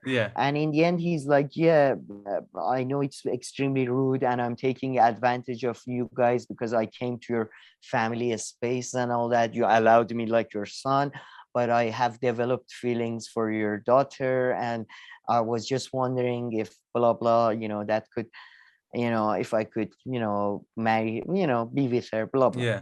And the son is the one who's, and as a viewer, until that point, you are with the son. I see. That's you think cool. The son makes sense, because the son is the one that is making sense. The other ones are the ones that are overreacting. And and there is a great ending, which is almost, I'm not sure if it's supposed to be a dreamlike sequence or actual sequence, where the son is supposed to, I think he's supposed to go to another, I haven't seen the movie in years. So he's supposed to go to another city, or he's supposed to go to get a job somewhere. And then he's like inside the house or something. And they're all in the garden making, Iranian style kebab, which is sort of in Iran, that's like a stand-in for like a family, like good family situation. And the groom guy, the new guy, he's making kebab, and the girl she's got a physical disability in this movie too, as well as a mental disability. Sure. So she's dragging her leg, but she's bringing the thing with the kebabs, and the mother is just so happy, so overwhelmed that just the daughter is finally happy and all that. And then he sees that, and then it just slowly he just goes, it fades to dark, and the movie is called Here Without Me. So they changed the title from the Glass Menagerie to Here Without Me. So I don't know, maybe it's a happier ending in a sense because the girl and the guy get together, but I feel like if you take the guy as the protagonist, it's a weirdly dark I film see what you're saying for our time, So what are like the dark things about him that he sees life through like this dark lens, but it's not really the case? Or I guess so. He sees life in a dark lens that is may not be as dark, and he's too obsessed with being what is appropriate or what is right rather than what works in his own way, in an emotional, I guess, circumstance or something.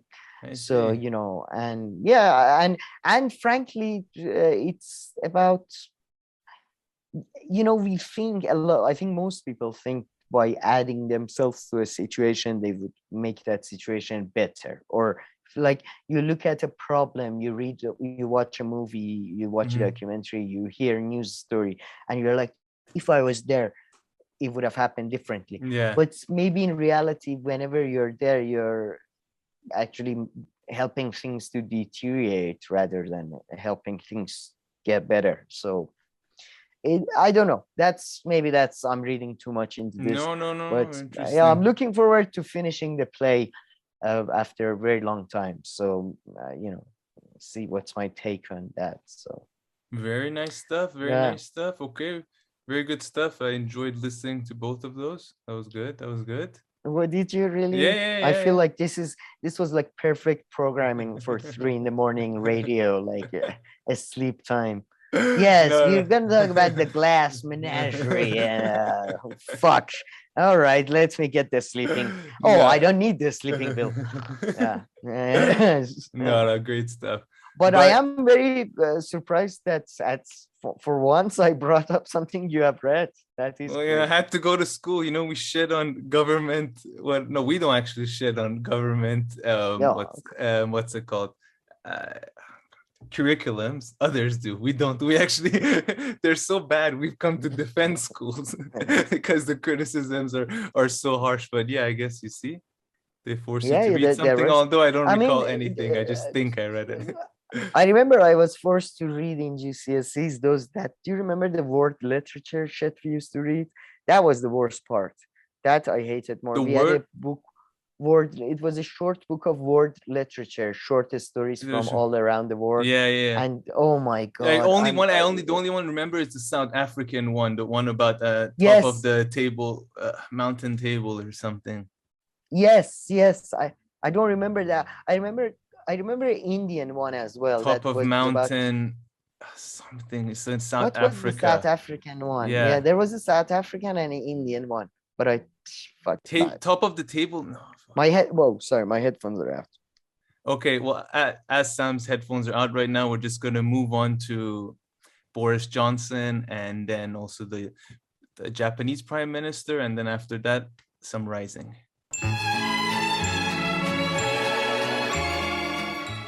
All right, as I tried to do a one-man show while Sam was changing his headphones, so now we're gonna talk about Boris Johnson and the former Prime Minister of Japan, and then move on rising. So Sam, I don't know which one you want to start off first. I mean, first talk about the very unfortunate death of the former Japanese Prime Minister, or otherwise any updates concerning Monsieur Boris Johnson, this show's second favorite politician after Bernie Sanders. Oh man, I can't believe it. He's gone now. They're taking the fun out of this. Who are they gonna put? Some fucking boring Well, I would say it's not a good week to be a prime minister or a former prime minister. It's like, Yeah. So what happened? not a- Japan won. I've only heard about it. I mean, I don't know if there's anything else except. Do we know anything else? Not. I couldn't find anything about why the shooter may have shot him, but there was picture of them tackling the shooter, and the shooter was wearing a mask, which was like, okay, considering that you're gonna assassinate a prime minister. But apparently he used a homemade shotgun. So, whatever. Man, Japanese, when they do assassinate, apparently in 1960s, one socialist leader got assassanated with a short sword. Damn. So, it's just, Japanese, they go, Japanese Abe could no do that. American, I'm not too sure. It would have backfired. No, I'm joking. Yeah, probably. But fascinating stuff there. And Boris got, what happened to Boris is not that different. There was a coup and they fucking killed him. Well, so I mean, he'll get to live with his 55 kids and wives, though. And yeah, that's true. That's true. But he'll finally get to know some of them. Oh yeah. Oh, you.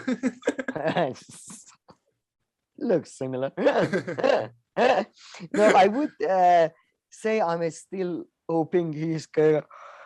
Oh my apologies. He's gonna pull a Boris, and within the next 3 months or something, you never know. He's gonna. Oh, for the video that I'm putting up, like for our video that we shot yesterday, 4 Corners of Geopolitics that I'm putting up, part of the headline is, hold on, Boris Johnson defeated, for now. Because you said that, and I agree. By the time they might like. His opposition might shoot themselves in the foot so bad that they'll be like, actually, wait, never mind. Where's the blondie? Man, it's just, I can't believe. To be honest, I loved it. I loved it when almost, I believe, 60 ministers resigned and he was still like, fuck you. Like, he should have gone with that. It would have been so good to have a whole cabinet made out of basically toddlers and kindergarteners. But now he's still going, right? He's still going to keep on going until the election. Caretaker. That hasn't changed, though. Yeah. Basically, sadly. Unless they do they're not going to do the vote thing because there's no point since he already said he'll back out. Yeah, but that's the thing with Boris knows better than anybody that words do not matter at all. Yeah, man. I don't know, offer some, I don't know what he can. I'm just trying to think of strategies. WhatsApp. Based on everything that I've heard, the keys in his WhatsApp. If he just looks at his WhatsApp, he's like, okay, no, naked pictures of me. This is the naked picture I was looking for. One of his friends like chasing someone down the hallway. Naked. I think he needs to focus on, if he can bring up controversies on Rishi Sunak and David Davis and a couple of these bastards, he could keep the job, man. He could keep the job. I mean, this time they were really united. I mean, this number of people, resigning, that was it was a bit of a high number. They were planning it. 30, 40 people, that's a lot. It wasn't 1 or 2 like the previous ones. Like one person like jumped off the cliff and he's looking back. He's like, hello, hello, nobody's following me.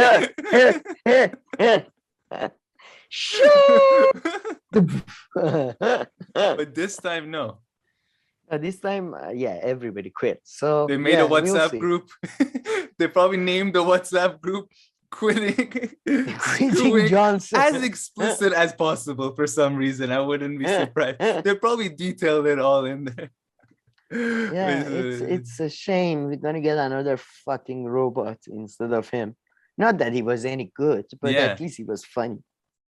Yeah, exactly. And the next person, it's not like it's gonna be some angel. I mean, there's a good chance it'll be someone who can, cause more damage, or who knows. Yeah, it's gonna be same shit, more boring. Yeah. Frankly. Yeah, I was Anyways. surprised. I really thought he was like in such a secure place, given that Brexit was the taken care Partygate. of, COVID-19 finished in the UK. You know, they moved on, and then Partygate. I mean, I was even surprised with Partygate, but yeah, Partygate, even that, and then this now. Yeah, I was surprised. I thought he was just so secure, and I thought they would be happy with him, like Tories. And we talked about yesterday. They just probably see the Labour. I mean, that was my little theory, not knowing anything, is that Labour is so weak right now that they're like, hey, we can actually replace him with somebody else and we can still continue. And yeah, there's no threat on Labour, but hey, maybe Labour will be somehow, you know, have a little bit of life in 2 to 3 years. You never know what can happen. Yeah. I mean, you've got to realize in Conservative Party is not really like just like the Republicans. Conservative Party is more like a mix of Republicans and Democrats. So you have all these etiquette Karens and all that as well. So they were very upset about with the what again? etiquette. Etiquette, you know. The no, fact that I know Boris that. But with what aspect exactly? That I was joking. All right. Well, Boris being Boris, I guess. But yeah, that's so.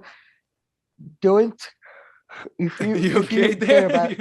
Sorry, I'm just passing out. Literally, if you care about your that's life. not yawning. Yeah. You're like dying here. Yeah, if you care about your life, I wouldn't suggest becoming a prime minister. That seems to be pretty bad. Yeah, but do you want to give any kind of language. like context, like what brought about this like last round, like anything or? Oh, Boris Johnson? Yeah. Oh, it was Chris Pincher pinching too many people. I mean, look, as if, by the way, the fact that it's so funny that for the first time, a conservative MP is caught like molesting an adult human being instead of a child. And now that's what brings out, that's what men brings too, down two men. Yeah, right? two he men. Pinched men. Yeah, well, yes, he pinched and attempted pinched men. But yeah, Boris Johnson knew about it, but he lied to the MPs or the select committee or whatever. So yeah, that cannot be tolerated. What? He didn't even pinch a child. I mean, at least if he pinched a child, we understand. Yeah. Hey. All right, so that's that, and I guess the Japanese one, there's not much to say, to be honest. No, I looked in to see who killed him. Probably some left winger, to be fair, because he's right. He was. I mean, right it just winger. happened, so I mean, I don't think there'll be much information out there. So should we move on to the Rising before you die? Yes. Before you die, let's go to Rising. All right, let's get this going. Might have to go maybe a bit faster than we would have wanted to if Sam is not feeling 100, but I think he'll be able to survive. We're just going to do a Rising. So we have a few. I think we need to start with the twerking one. So is there any context you want to say about the twerking one? Then I'm going to play a little bit of the twerking video, of course. Okay. All right. No, for context's sake, Sam. People always say they want context, they want evidence, they want data. Have to show the video. Her ass is part of the context now. So pretty much there is I think she's a state senator as well. There's a state senator who endorsed another young state senator, and she did so by not endorsed, kind of half endorsed anyway, by twerking on the beach, then saying their name and then posting it on their Twitter account that they use for their state senate, right? And then, of course, this led to a little discussion on the Rising, with Olemi being like, that's okay, whatever, and Robbie and Kim kind of being like, I mean, there's a time and place for everything, you know, not that it's the biggest crime. But now let's watch a little bit of the twerking video and maybe a bit of what they said. So Kim, what's on your radar? Well, Rhode Island State Senator Tiara Mack made this video over the holiday weekend.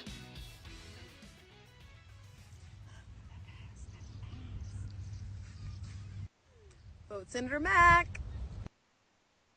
Now we had to blur it out because YouTube doesn't allow you to see bums shaking in a thong bikini because there might be children watching or something, but you can imagine it. So she says at the end of that video, vote Senator Mac. So clearly this is not an official campaign video, but it was posted on her TikTok account under the handle Mac District 6. So it wasn't exactly a personal account she was posting from. Now, District 6 is the district Senator Mac represents inside of Rhode Island. I would like to be spared of the respectability politics. First of all, there are lots of ways that Black people and Black women, yes, we are hypersexualized, we are stereotyped. A lot of different things that are unfair happen to us. It does not mean that we should then adjust our actions and our life in order to prevent stereotypes and unfair characterizations that would persist anyway, because the people that are doing it would just do it. So that's the one when I say there.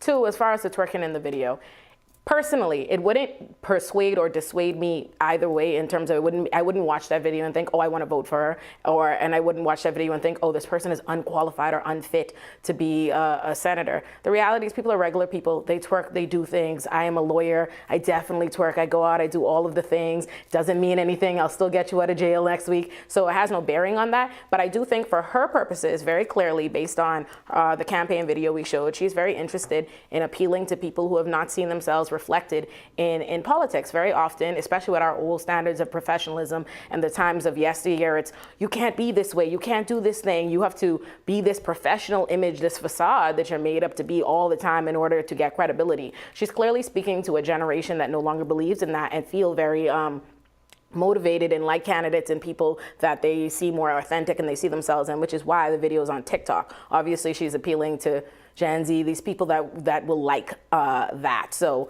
I don't have an issue. I just don't have an issue with it. And I do think it's just an unreasonable level of uproar. And I think in general, the kind of uproar we see from Republicans when it comes to stuff like this, when Cardi B and Megan Thee Stallion dropped WAP, it's just performance theater. It's insincere. And quite frankly, it doesn't make sense to me on a party who's had so many politicians, including its last president, be accused of sexual assault and all kinds of misconduct. But all of a sudden, a twerk video is too much for you. Like. All right. Now that we watched it, Sam, what's your take on the whole twerking situation? What do you make of it? She's extremely young. I think anything substantial that I'll say has to do with age, perhaps. Let me write that down. How old is she? She's like 28, I think. Kim says that, puts that out there. She's like, Kim is like, well, you're 28. I understand that you need to dance, but, maybe don't mix it with politics. Okay. I mean, look, man, the reality is, when... It's okay if you don't have a take, because it's not really like the most, I would say that, look, if she has good policies, I wouldn't really particularly care about the twerking thing. But then they showed a video of her, of one of her advertisements. I believe it was her. She was talking about growing up, how she had never seen anybody. I think that was the other that's person. The other. I'm guessing. All right. I'm guessing. Okay. All right. No. Okay. Anyway, and if, or in that, like, as soon as somebody starts talking about their personal life experiences and how they haven't seen people like them, because I have never seen anybody like me in any position of power, to be honest. I mean, I don't know what they mean by that. Like, I know what they mean. I'm making a joke because nobody's like anybody. But so I wouldn't, but when politics gets, when you go populist this, populist that, mass democracy this, shaking your ass gets more votes than talking about housing policy. So kudos for her for shaking her ass, I guess. Olimi made one point at the end that I think she got Kim with that. That was like her point against Kim, which was like, listen, if her policies are better than the other guy, you're not going to vote for them because, she twerked and, associated with politics. And then I thought, I was like, fair enough, Olemi. And the funny thing is, there was another story within this story which had something to do with legislation about teaching kids about sex in school. There were two stories within one story. I feel like they didn't just want to talk about twerking. So there was like, they talked about Kim talked about it and then they put it aside. No, not the trans. not the trans thing, but the whole sexualization of the classroom. And what to talk about. And apparently there's some legislation being passed. But to be honest, if you are voting for any of these people, you're wasting your time. Frankly, I mean, that's my. I mean, because of the person, or because what nothing can be done. Both. And I mean, I don't know about her. And the person sucks, and there can't be anything done. So. Yeah, I don't know about their policies and stuff. Yeah, I don't know. I mean, I'm just trying to think my comments from that. Like Olemi says, in there, she's like, well, I go twerking on weekends, and then during the week I'll get you out of jail. But I mean, she was, although she looked like she was twerking like during 4th of July at the beach, and then she's like, oh, vote for her. I mean, not the biggest deal, and whatever. She put it on her Twitter and all this. It's just, the main thing that I thought of is that, even if you are the better candidate and all this, I just wish in a perfect world, like when you're 28, you shouldn't be in state senate. You should be working your way up. So, you twerk and you do all your things. And then when you're a bit older, you become a politician. I don't know. I'm kind of becoming an ageist. I think that's so. You are, yeah. I think you are becoming. But listen, there is something about experience and 50-year-olds. Yeah, that's the thing too. No, but I know. So I don't even know what I'm saying. I just wanted to talk about twerking with this video. I don't really have anything. I feel like more mature people should be in politics, and I feel like when we talk about politics, mostly we should talk about policies and shit. Yeah. But that's a fantasy. It's always been about, shaking your ass or who's and better. that might get her some votes and might get her, the other person elected as well. Maybe. Yeah. It went viral. So. Yeah. So I don't know. I don't have anything else, I guess, to say about the twerking. But I found this video to confirm my long-standing belief that Kim as a person, I don't mean that ideological thing, but she's a conservative. Just the way she's always dresses and the way she talks, I feel like she's genuine. Like she's one of those people who would be like one of those moms that, why are you dressing like that? You know what I mean? But I feel like Kim was sent to some kind of I feel like she had this very strict, weird upbringing. And I will add one detail to that. So in this video where they talk about farmers, she was a runner-up for Olympic swimming. So definitely. Exactly that. And then there's this video where she talks about farmers in Netherlands protesting, new policies about that relate to a certain extent to climate change. Oh yeah, let's. So in that video. We find out she's like, well, she goes like, I'm an environmentalist. I've, pushed for legislation. I was like, oh, okay, interesting. And then a minute later, I'll play the video. A minute later, she's like, listen, when I was 11, they put me up there to push the legislation. I was like, what? That was so misleading. You just told the same story in two completely different ways. And why would you make is that brainwashing if you take an 11-year-old to read legislation about the environment? What the hell do they know? Look, I'm somebody who's always been more of an environmentalist. I even wrote proposed legislation to the government, an anti-deforestation legislation at one point, registered for Green Party at one point in my life. And I've been very much an activist for environment. However, I will say that back when I was 11 years old and I was proposing that legislation to the government. So I don't know what that she's been through in life. Man, since as you know, since I've been 9, I've been pushing for atheism in Iran. Legally. I've been very active around atheist issues for Oh yeah, really? When I was 6. That was the most mostly misleading, contradictory statement ever about the same story. I've been pushing for this for ages. Oh my god, that was a funny statement. That was so funny. I think next time she tells the story, she should definitely lead with the second version. Next time she says I went grocery shopping, I'm gonna be like, what do you mean exactly? But did you call the shop, or did you actually? No, I wrote a letter to the shop. Yeah, that was the most. Yeah, that was so funny, man. That was so funny. Yeah, I was.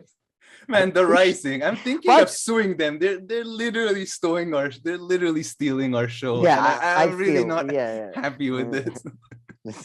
I would say she did bring up one good point, which is that sadly, that's why I used to be anti-environmentalist, to be honest, because the fact that when growing up, they would talk about such doom and gloom scenarios. I'm glad you brought this up. I wanted to talk about that.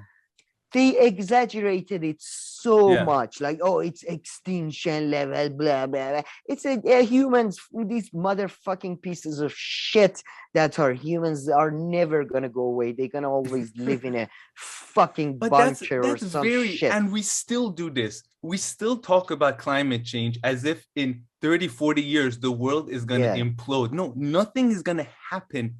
The world is not going anywhere. The climate might change. It will affect some species. But land gets smaller, poor people die. Yeah, it will not implode. And I think these misleading ways of and even Robbie himself, he criticized that. Then 2 seconds later, he himself, from what I recall, gave a new version of that narrative. And we still do it when it comes to climate change. And I don't think it's helpful. I think down the line, it's counterproductive. And you see it with people now. They're like, oh, 20 years ago, you said there won't be any more trees or blah, blah, blah. So, yeah, I mean, not that we say productive stuff around here, but I always think whenever we talk of climate change, we should just not make it seem like there's a nuclear bomb in the middle of the planet that will explode and the world will just go into pieces.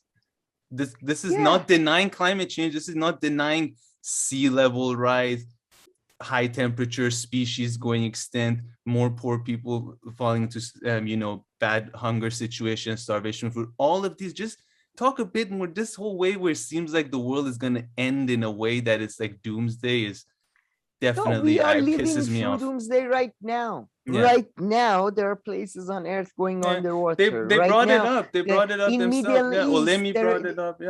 Yeah, in Middle East, it's so fucking hot. People are there. So I don't keep screaming. No, there is going to be an extinction level event of fuck off. Just this cockroach that is humanity is going to continue to live on forever. The only thing that then they say is the tipping point that then it gets but that tipping point doesn't mean that it becomes so hot or it becomes insane. It just becomes that we've gone so far that these measures that we're saying they will not have an impact based on my understanding on the tipping point. But the world will not implode. It will be hot for a lot of people. In a lot of places, But a lot of people, including MBS, Joe Biden's, Trump's, Iranian supreme leaders type things, they'll be fine. Don't worry, they'll continue. And a lot of others too. So I agree that this way of talking about, but I mean, and it needs to be stopped, and it still continues. We still continue to talk about climate change this way. And we need to really start pushing through, letters by 11-year-olds. that seems to be the key. Yeah. I believe pushed legislation. I'm gonna play the clip. I hope it's exactly the way I'm saying it. I want to play from the first. God, the way she said it, I felt, was Kim a congressperson at some point? When did that happen? I've been pushing for this. Camille, I've been pushing for more Chris Nolan movies. That was a funny one. That was probably one of the funnier Kim moments I've seen. And then what else do we have with the gang of rising? We have packing the court. I don't know if you have much to say there. I don't have anything to say there. Yeah, Bree had a video about Constitution, Bree and then we move on to Elliot Page to wrap it up. I think Bree's video, I just wanted to highlight the fact that video to me says everything about a lot of people on the left. And it's really funny because... Do you want to explain a bit what it is and all that? Yeah. She keeps saying that, a lot of people are trying to hide behind the Constitution instead of arguing their moral arguments. And that's fair enough. I completely agree. I think Constitution is bullshit. It's frankly, some people I've seen written like Constitution is one of the better constitutions in the world. It's one of the worst. That doesn't mean much. No, it doesn't mean much to begin with. But American Constitution is probably one of the shittiest. I don't know about that. I know. I'm telling you. It's basically written in a way so a state cannot function. That's it. And that is in favor of democracy, supposedly. Anyway, but it's one of the shittier ones. And by the state, you mean like the state, the nation, or like the states? Oh yeah, so federal. No, federal government. I mean, no. There's the other one. Yeah. The local mob can operate as they wish. Yeah, no, it's just fucking the American Constitution. But I mean, what do you expect? By the people, Jefferson, a fucking psychopath, a hypocrite, and a psychopath. I mean, John Adams, a loser, tried to ban insulting himself. Anyways, so she says that, and I completely agree with that. But then the rest of the video is her basically arguing that through the 9th Amendment or some other fucking amendment, you can argue that a lot of rights are rights that are mentioned in the Constitution. So she's at the same time arguing that the Constitution shouldn't be used as a reference point, and then using the Constitution as a reference point. So if you're going to say Constitution is not a reference point, then it's not a reference. It's over. Constitution is bullshit written by some idiots 300 years ago and doesn't matter at all in a moral argument. Could she argue anything? Could she argue anything? No, I mean, like, you also take the Constitution into consideration, but it's not all about the Constitution. Could she come back at you with something like that? Like, base your take on half, a little bit on the Constitution. Yeah, she could say Constitution was written in a I mean, Jefferson famously wanted to have a convention like every other day. So you could argue that Constitution was made in a way as a evolving document. So that's one argument. And she could also say that I'm being too fantastical, and with the current political climate, you cannot just say that. But then again, in the current climate, the only good thing about having no power and literally no influence is that you can say whatever the fuck you want. So I don't understand that argument, but I'll say that. So she could argue it's a evolving document, as many people do, I guess. Yeah, it was meant to be. I think her first take, though, just like just forgetting about the Constitution in this way is perhaps the more accurate. But yeah, her first take of let's put the Constitution aside. But I don't know much. I mean, I just do find it funny, though, going back in the old document or like in the 9th Amendment, and through that, reading it in some way, you will find it sounds like kind of like a game or something, or like when you're in school or something. No, go read it properly. The answer is in there. Okay, I'm reading. It doesn't talk about legalizing marijuana anywhere, but I'll keep on going. It's a bunch of fucking poetry interpreters. That's all it is. They're interpreting poetry. I have my own interpretations as well. I think they're valid. But it's just I don't know. It was such a stupid conversation overall. I see. I think anyway. But let's talk about the fun thing, which was the trans. So I'll play the video. There's a nice 3-minute video right now. Let's watch that. What Elliot Page's name was before. I guess we should not say it because maybe that would violate some policy. It's a dead name. That's crazy. Why is it? I don't understand. Why is that any crazier than people change their name? Call me this. Call me this. I prefer to be called. Right, but to not even be. but to not even be allowed to acknowledge that you used to have a different name. What do you need to be able to acknowledge that for? How are you suffering? Where's your harm? Where's your oppression? That person lived as a different person for a long time, decades. And so to say that suddenly we all have to pretend like those decades didn't exist and that person wasn't that person for those decades. You're not forced to pretend that. You just can't. I understand. You just can't say it out loud? No, you can talk. Right. Why are we pretending like that is what's happening here? It's very simple. This person, what's happening. There's a trans man now. Elliot Page, that is their name. That is the name that they go by. I said their him dead name and I is said their Elliot dead. Page. Exactly. Absolutely. Their dead name is their dead name. They don't go by that anymore. They find it dehumanizing or diminishing to their personhood to be called that. And that is what it is. It's not uncommon. People change their names all the time and we use the different names that they go by. Right, but then if somebody goes, well, who's that? I go, oh, they used to be X. Right. I would fill them in. And you can't do that on social media because of this policy. Did you get banned from calling Prince even after he changed his name to a symbol? It's not the same. We are comparing apples and vegetables because this is a trans person. We've explained this. The dead name reflects a person, an identity they do not recognize. They find it psychologically harmful to be seen in that way. They've moved on. I mean, maybe he felt like being called Prince was. I mean, I've explained it. Listen. Go ahead. Go forth smartly. Go. I think it's a really weird, especially for a famous person, a person of some notable public significance, to be formally disallowed from talking about some public, and no, we're not saying this is some embarrassing secret that we're trying to spare them from. I mean, no, this is a public.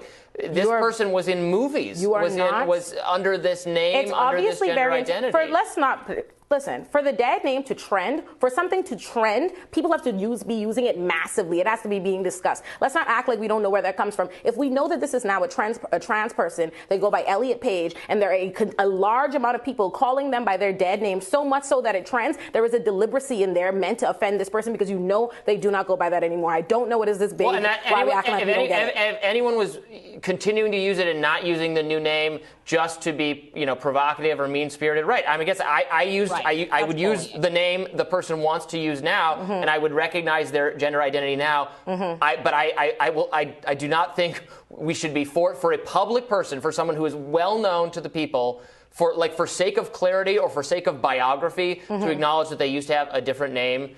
You can acknowledge. Seems crazy to me to say that we're not allowed to do that. But do you see how we sat here and we had this whole discussion? We acknowledged that they used to have a different name. We acknowledged that they had this life before that, but we never called them the name. Well, no, it's tiptoeing around it because of the rule. It's that simple. You're not allowed. We had the whole conversation. Yes. What is the problem with that? You're not allowed to call somebody by a name that they don't go by anymore. Big deal. No, it's not crazy. We shouldn't be not allowed to say what a person was for decades. God forbid you not be allowed to call somebody by something they don't want to go by anymore because your right to call them what you want to call them. If Donald Trump decided he just wanted to be called the greatest of all time, we would just move over to that and be like, well, we got to respect his wishes. It's not the same. Y'all continuously y'all are clearly invested in pretending like y'all don't understand the significance. No, I understand it. And a dead name. So go ahead. I've already explained it. All right. Well, we've had this one out. So tomorrow on Rising, my colleague. All right, now that we watched, I feel like they are arguing just like past each other, and they both agree, they agree. Because one camp, the Kim and Robbie camp, are just saying, yeah, if he wants to be called Elliot Page, call him Elliot Page, no problem whatsoever. However, it shouldn't be a crime, or it shouldn't be banned, even on social media, which are private organizations who technically can do whatever they want. Shouldn't be banned referring the person's previous name. Like maybe at some point it is actually like useful. Like if you were telling me about Elliot Page for the first time, right? Like if you were imagine I knew about him, but I hadn't heard for a while, and you're like, this Elliot Page, I'd be like, what Elliot Page? Sounds familiar. You're like, yeah, used to be Ellen Page, and now it's Elliot Page. So I completely understand what you're saying. But Olemi was kind of making it seem like, people just that they're just saying, no, we should just go around calling him what was her name? What was his name before? You're now forgetting. Elliot or Ellen Page before. So kind of made it seem like they want to do it out of this, bad faith kind of view and angle, but no, they were just trying to say that, hey, it shouldn't be outlawed.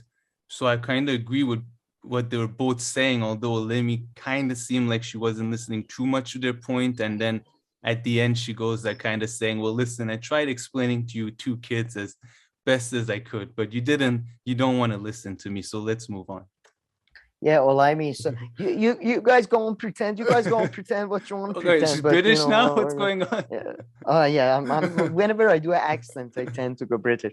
But yeah, my wife was goes so Russian that, for all of them. Like, okay. Yeah. Hello, how are you?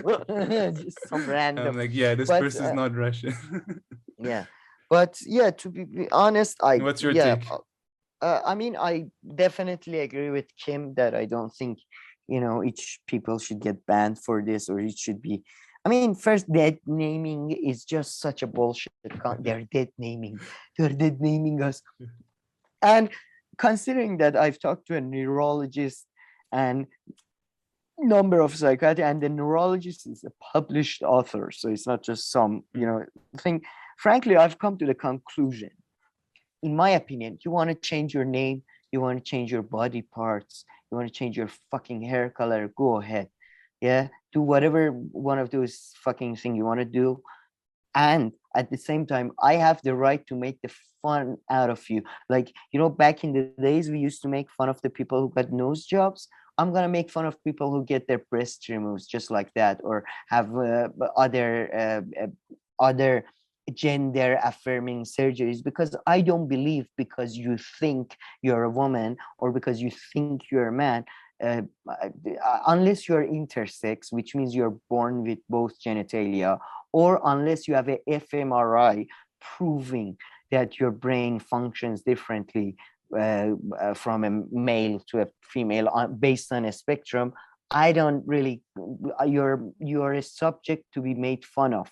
Nothing else. You're a shallow person who I don't see about that. I think you take it too far there though with that. Like, why would your first thing be like, oh, like I just want to make fun of you? Like, why would that be? Because like that's my first reaction when I see somebody with weird haircut.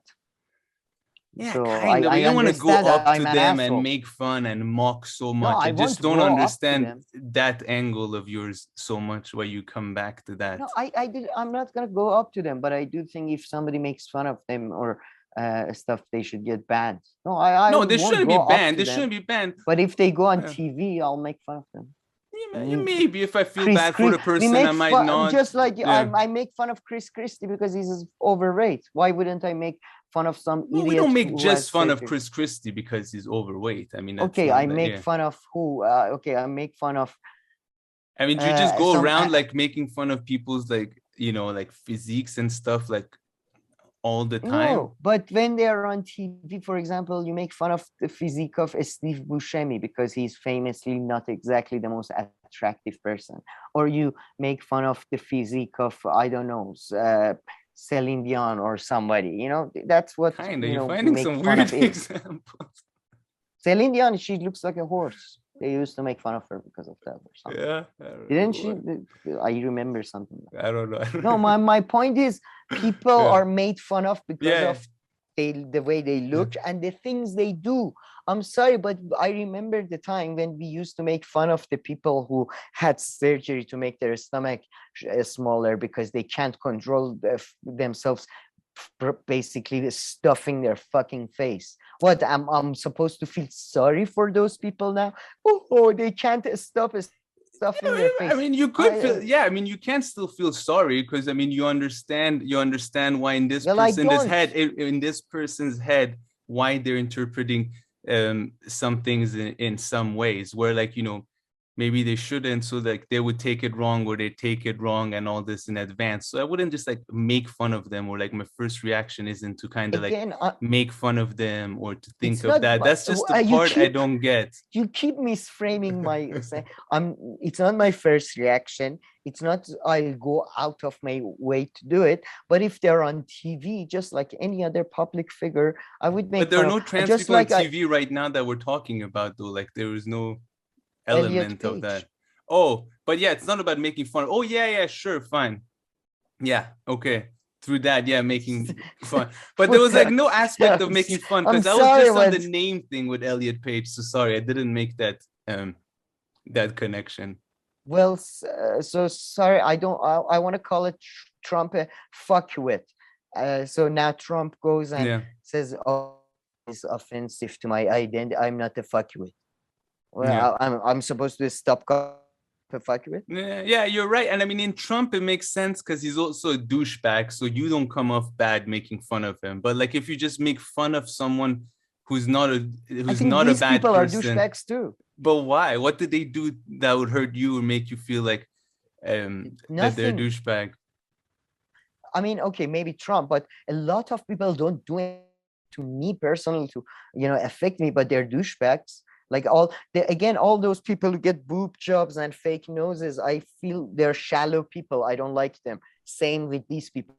They're extremely shallow. They believe their physical appearance has something to do with their internal body type thing. So they're but no, why do you compare that with people? Because people who get like breast surgery or nose surgery, they don't think that relates with their inside thing. So that also conflicting those two sometimes throws me off why you do that. Sorry, I don't get it. What do you mean? Because a lot of trans people, I guess they change their external appearance because they're saying it doesn't go with their internal feelings, right? Or how they see themselves.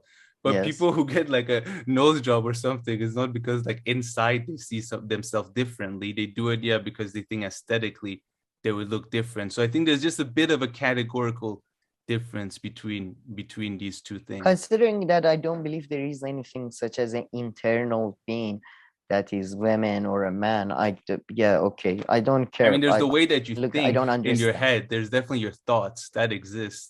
I think, therefore, but they're not valid because they're not valid, but but if you want to be considerate of a person. I've never felt like a man. I don't know what I felt like. I don't know what Sam that means. At most, I'll give you but that. I don't know what any of this bullshit. I feel like a woman. I feel like a man. Unless you have the physical parts, men and women are purely physical categories. Male and female. They are not emotional. They are not brain.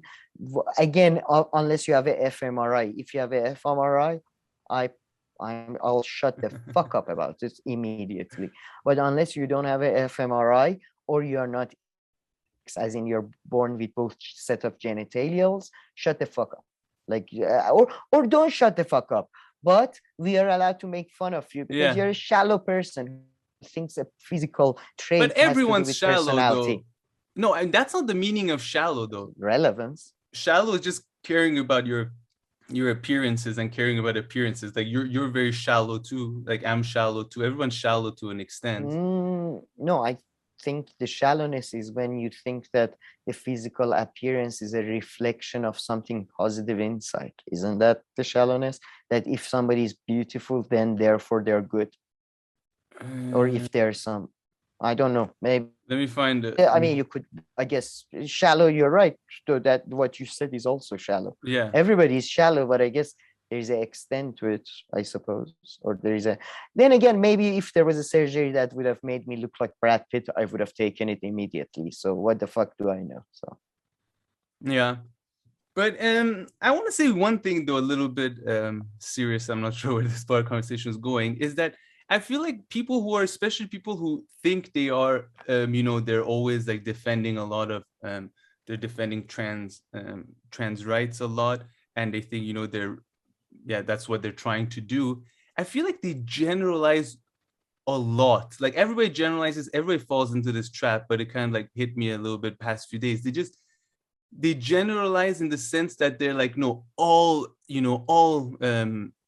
trans people feel this way, or all trans people don't want to hear that whatsoever. And based on my experiences in other realms of life, people are not like all that similar. And I'm not sure if all people do take the surgery for the same reasons, if they afterwards have the same sensitivities, or they previously thought in the same way. So I just realized there's a huge generalization, like, no, trans people don't want to hear this. No, they don't want to hear this. No, this.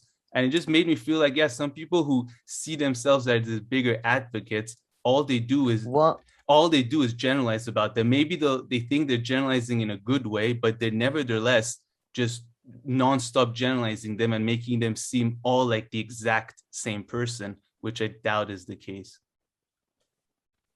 One of the most famous transsexual women in America is Kris Jenner.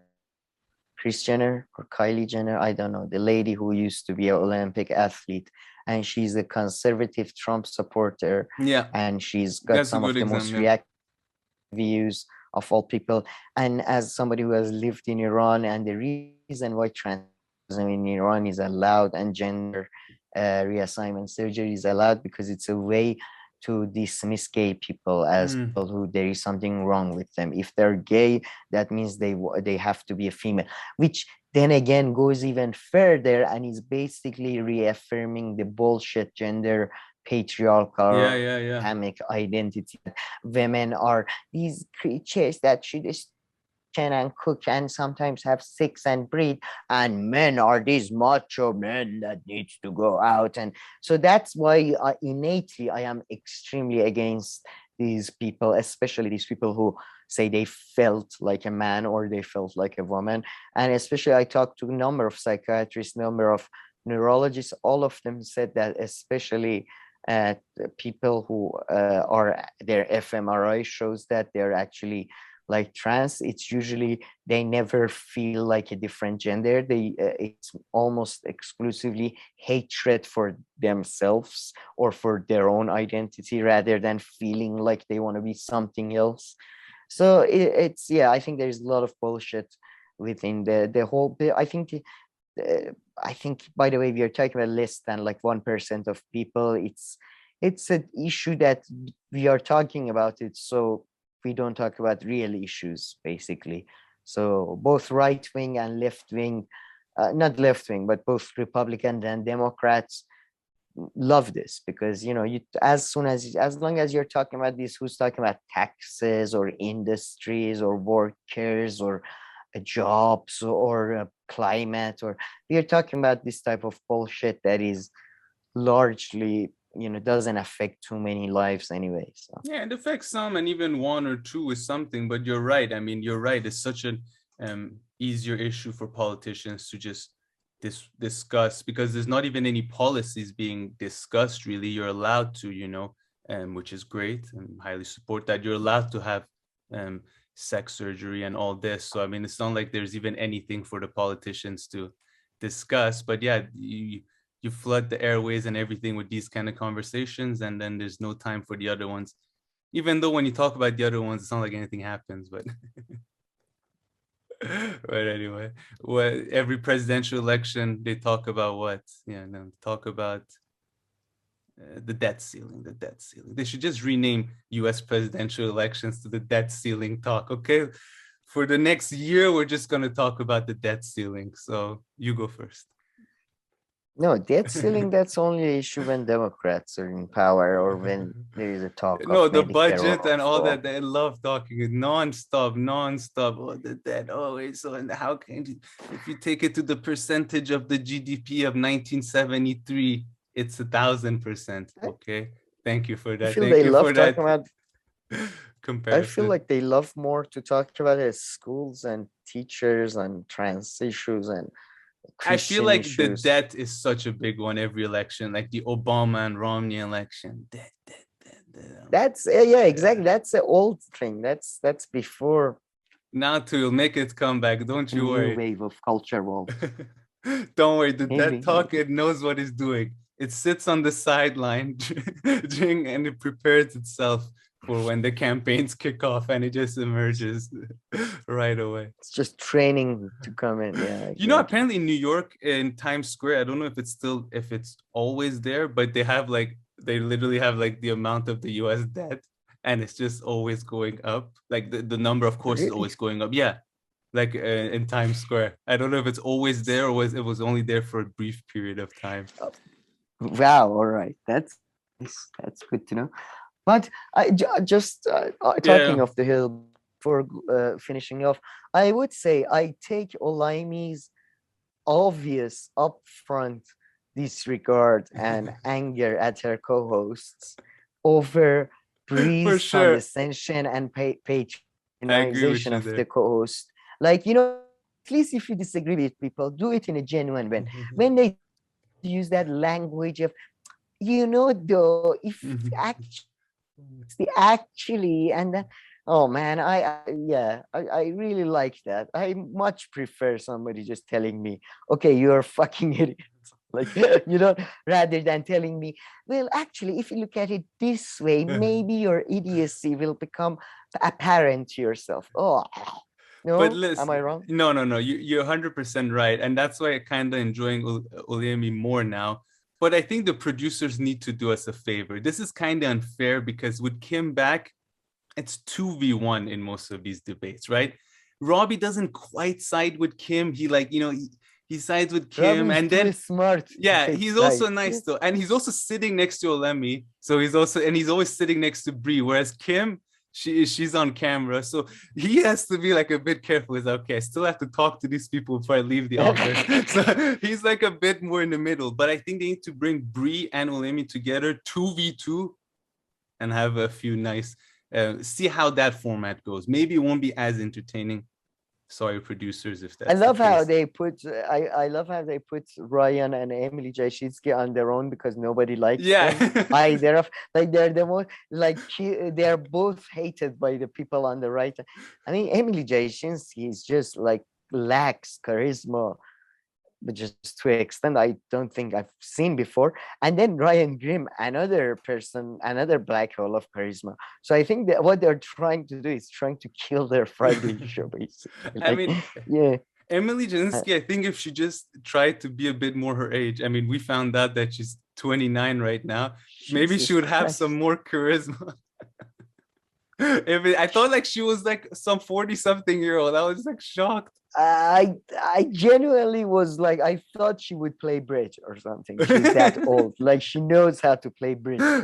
But so I mean, like, her ideas are that old, so it makes sense. Yeah, I mean, guys, you have to go watch our Progressive World Mini 2. We discussed how she pretty much says that abortion is, you know, abortion is bad for equality. No, not bad just having abortion, like access to abortion or abortion being legal is bad for women and men in equality. And yeah, it increases for inequality. It increases inequality between men and women because then men can have sex with women more easily and things like that. You have to. She has to explain it to you. it needs to come hormones. From her. Women like to cuddle. Men don't like to cuddle. Yeah, so she needs to say a lot of science. Yeah. So people don't think that it's me saying this. No, it's no, it's a news anchor who works for The Hill, a corporate legitimate channel.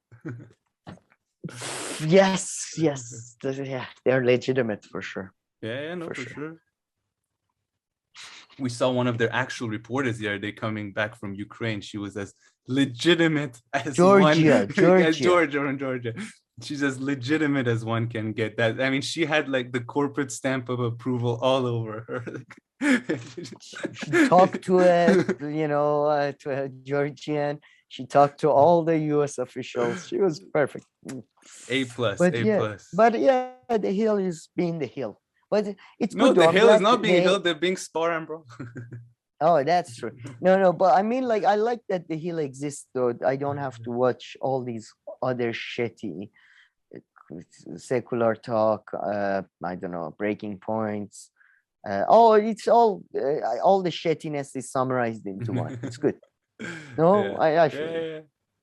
I agree with what you. Else? That's it. Yeah, that's it. That's it. Good stuff. So hopefully you recover. You'll be more refreshed for our next episode. Sure. And ready to go. And okay, folks, so please leave your comments, question, criticism down below. We'll make sure to get to them. If not, please like and subscribe. I'll see you in our next video. Thank you.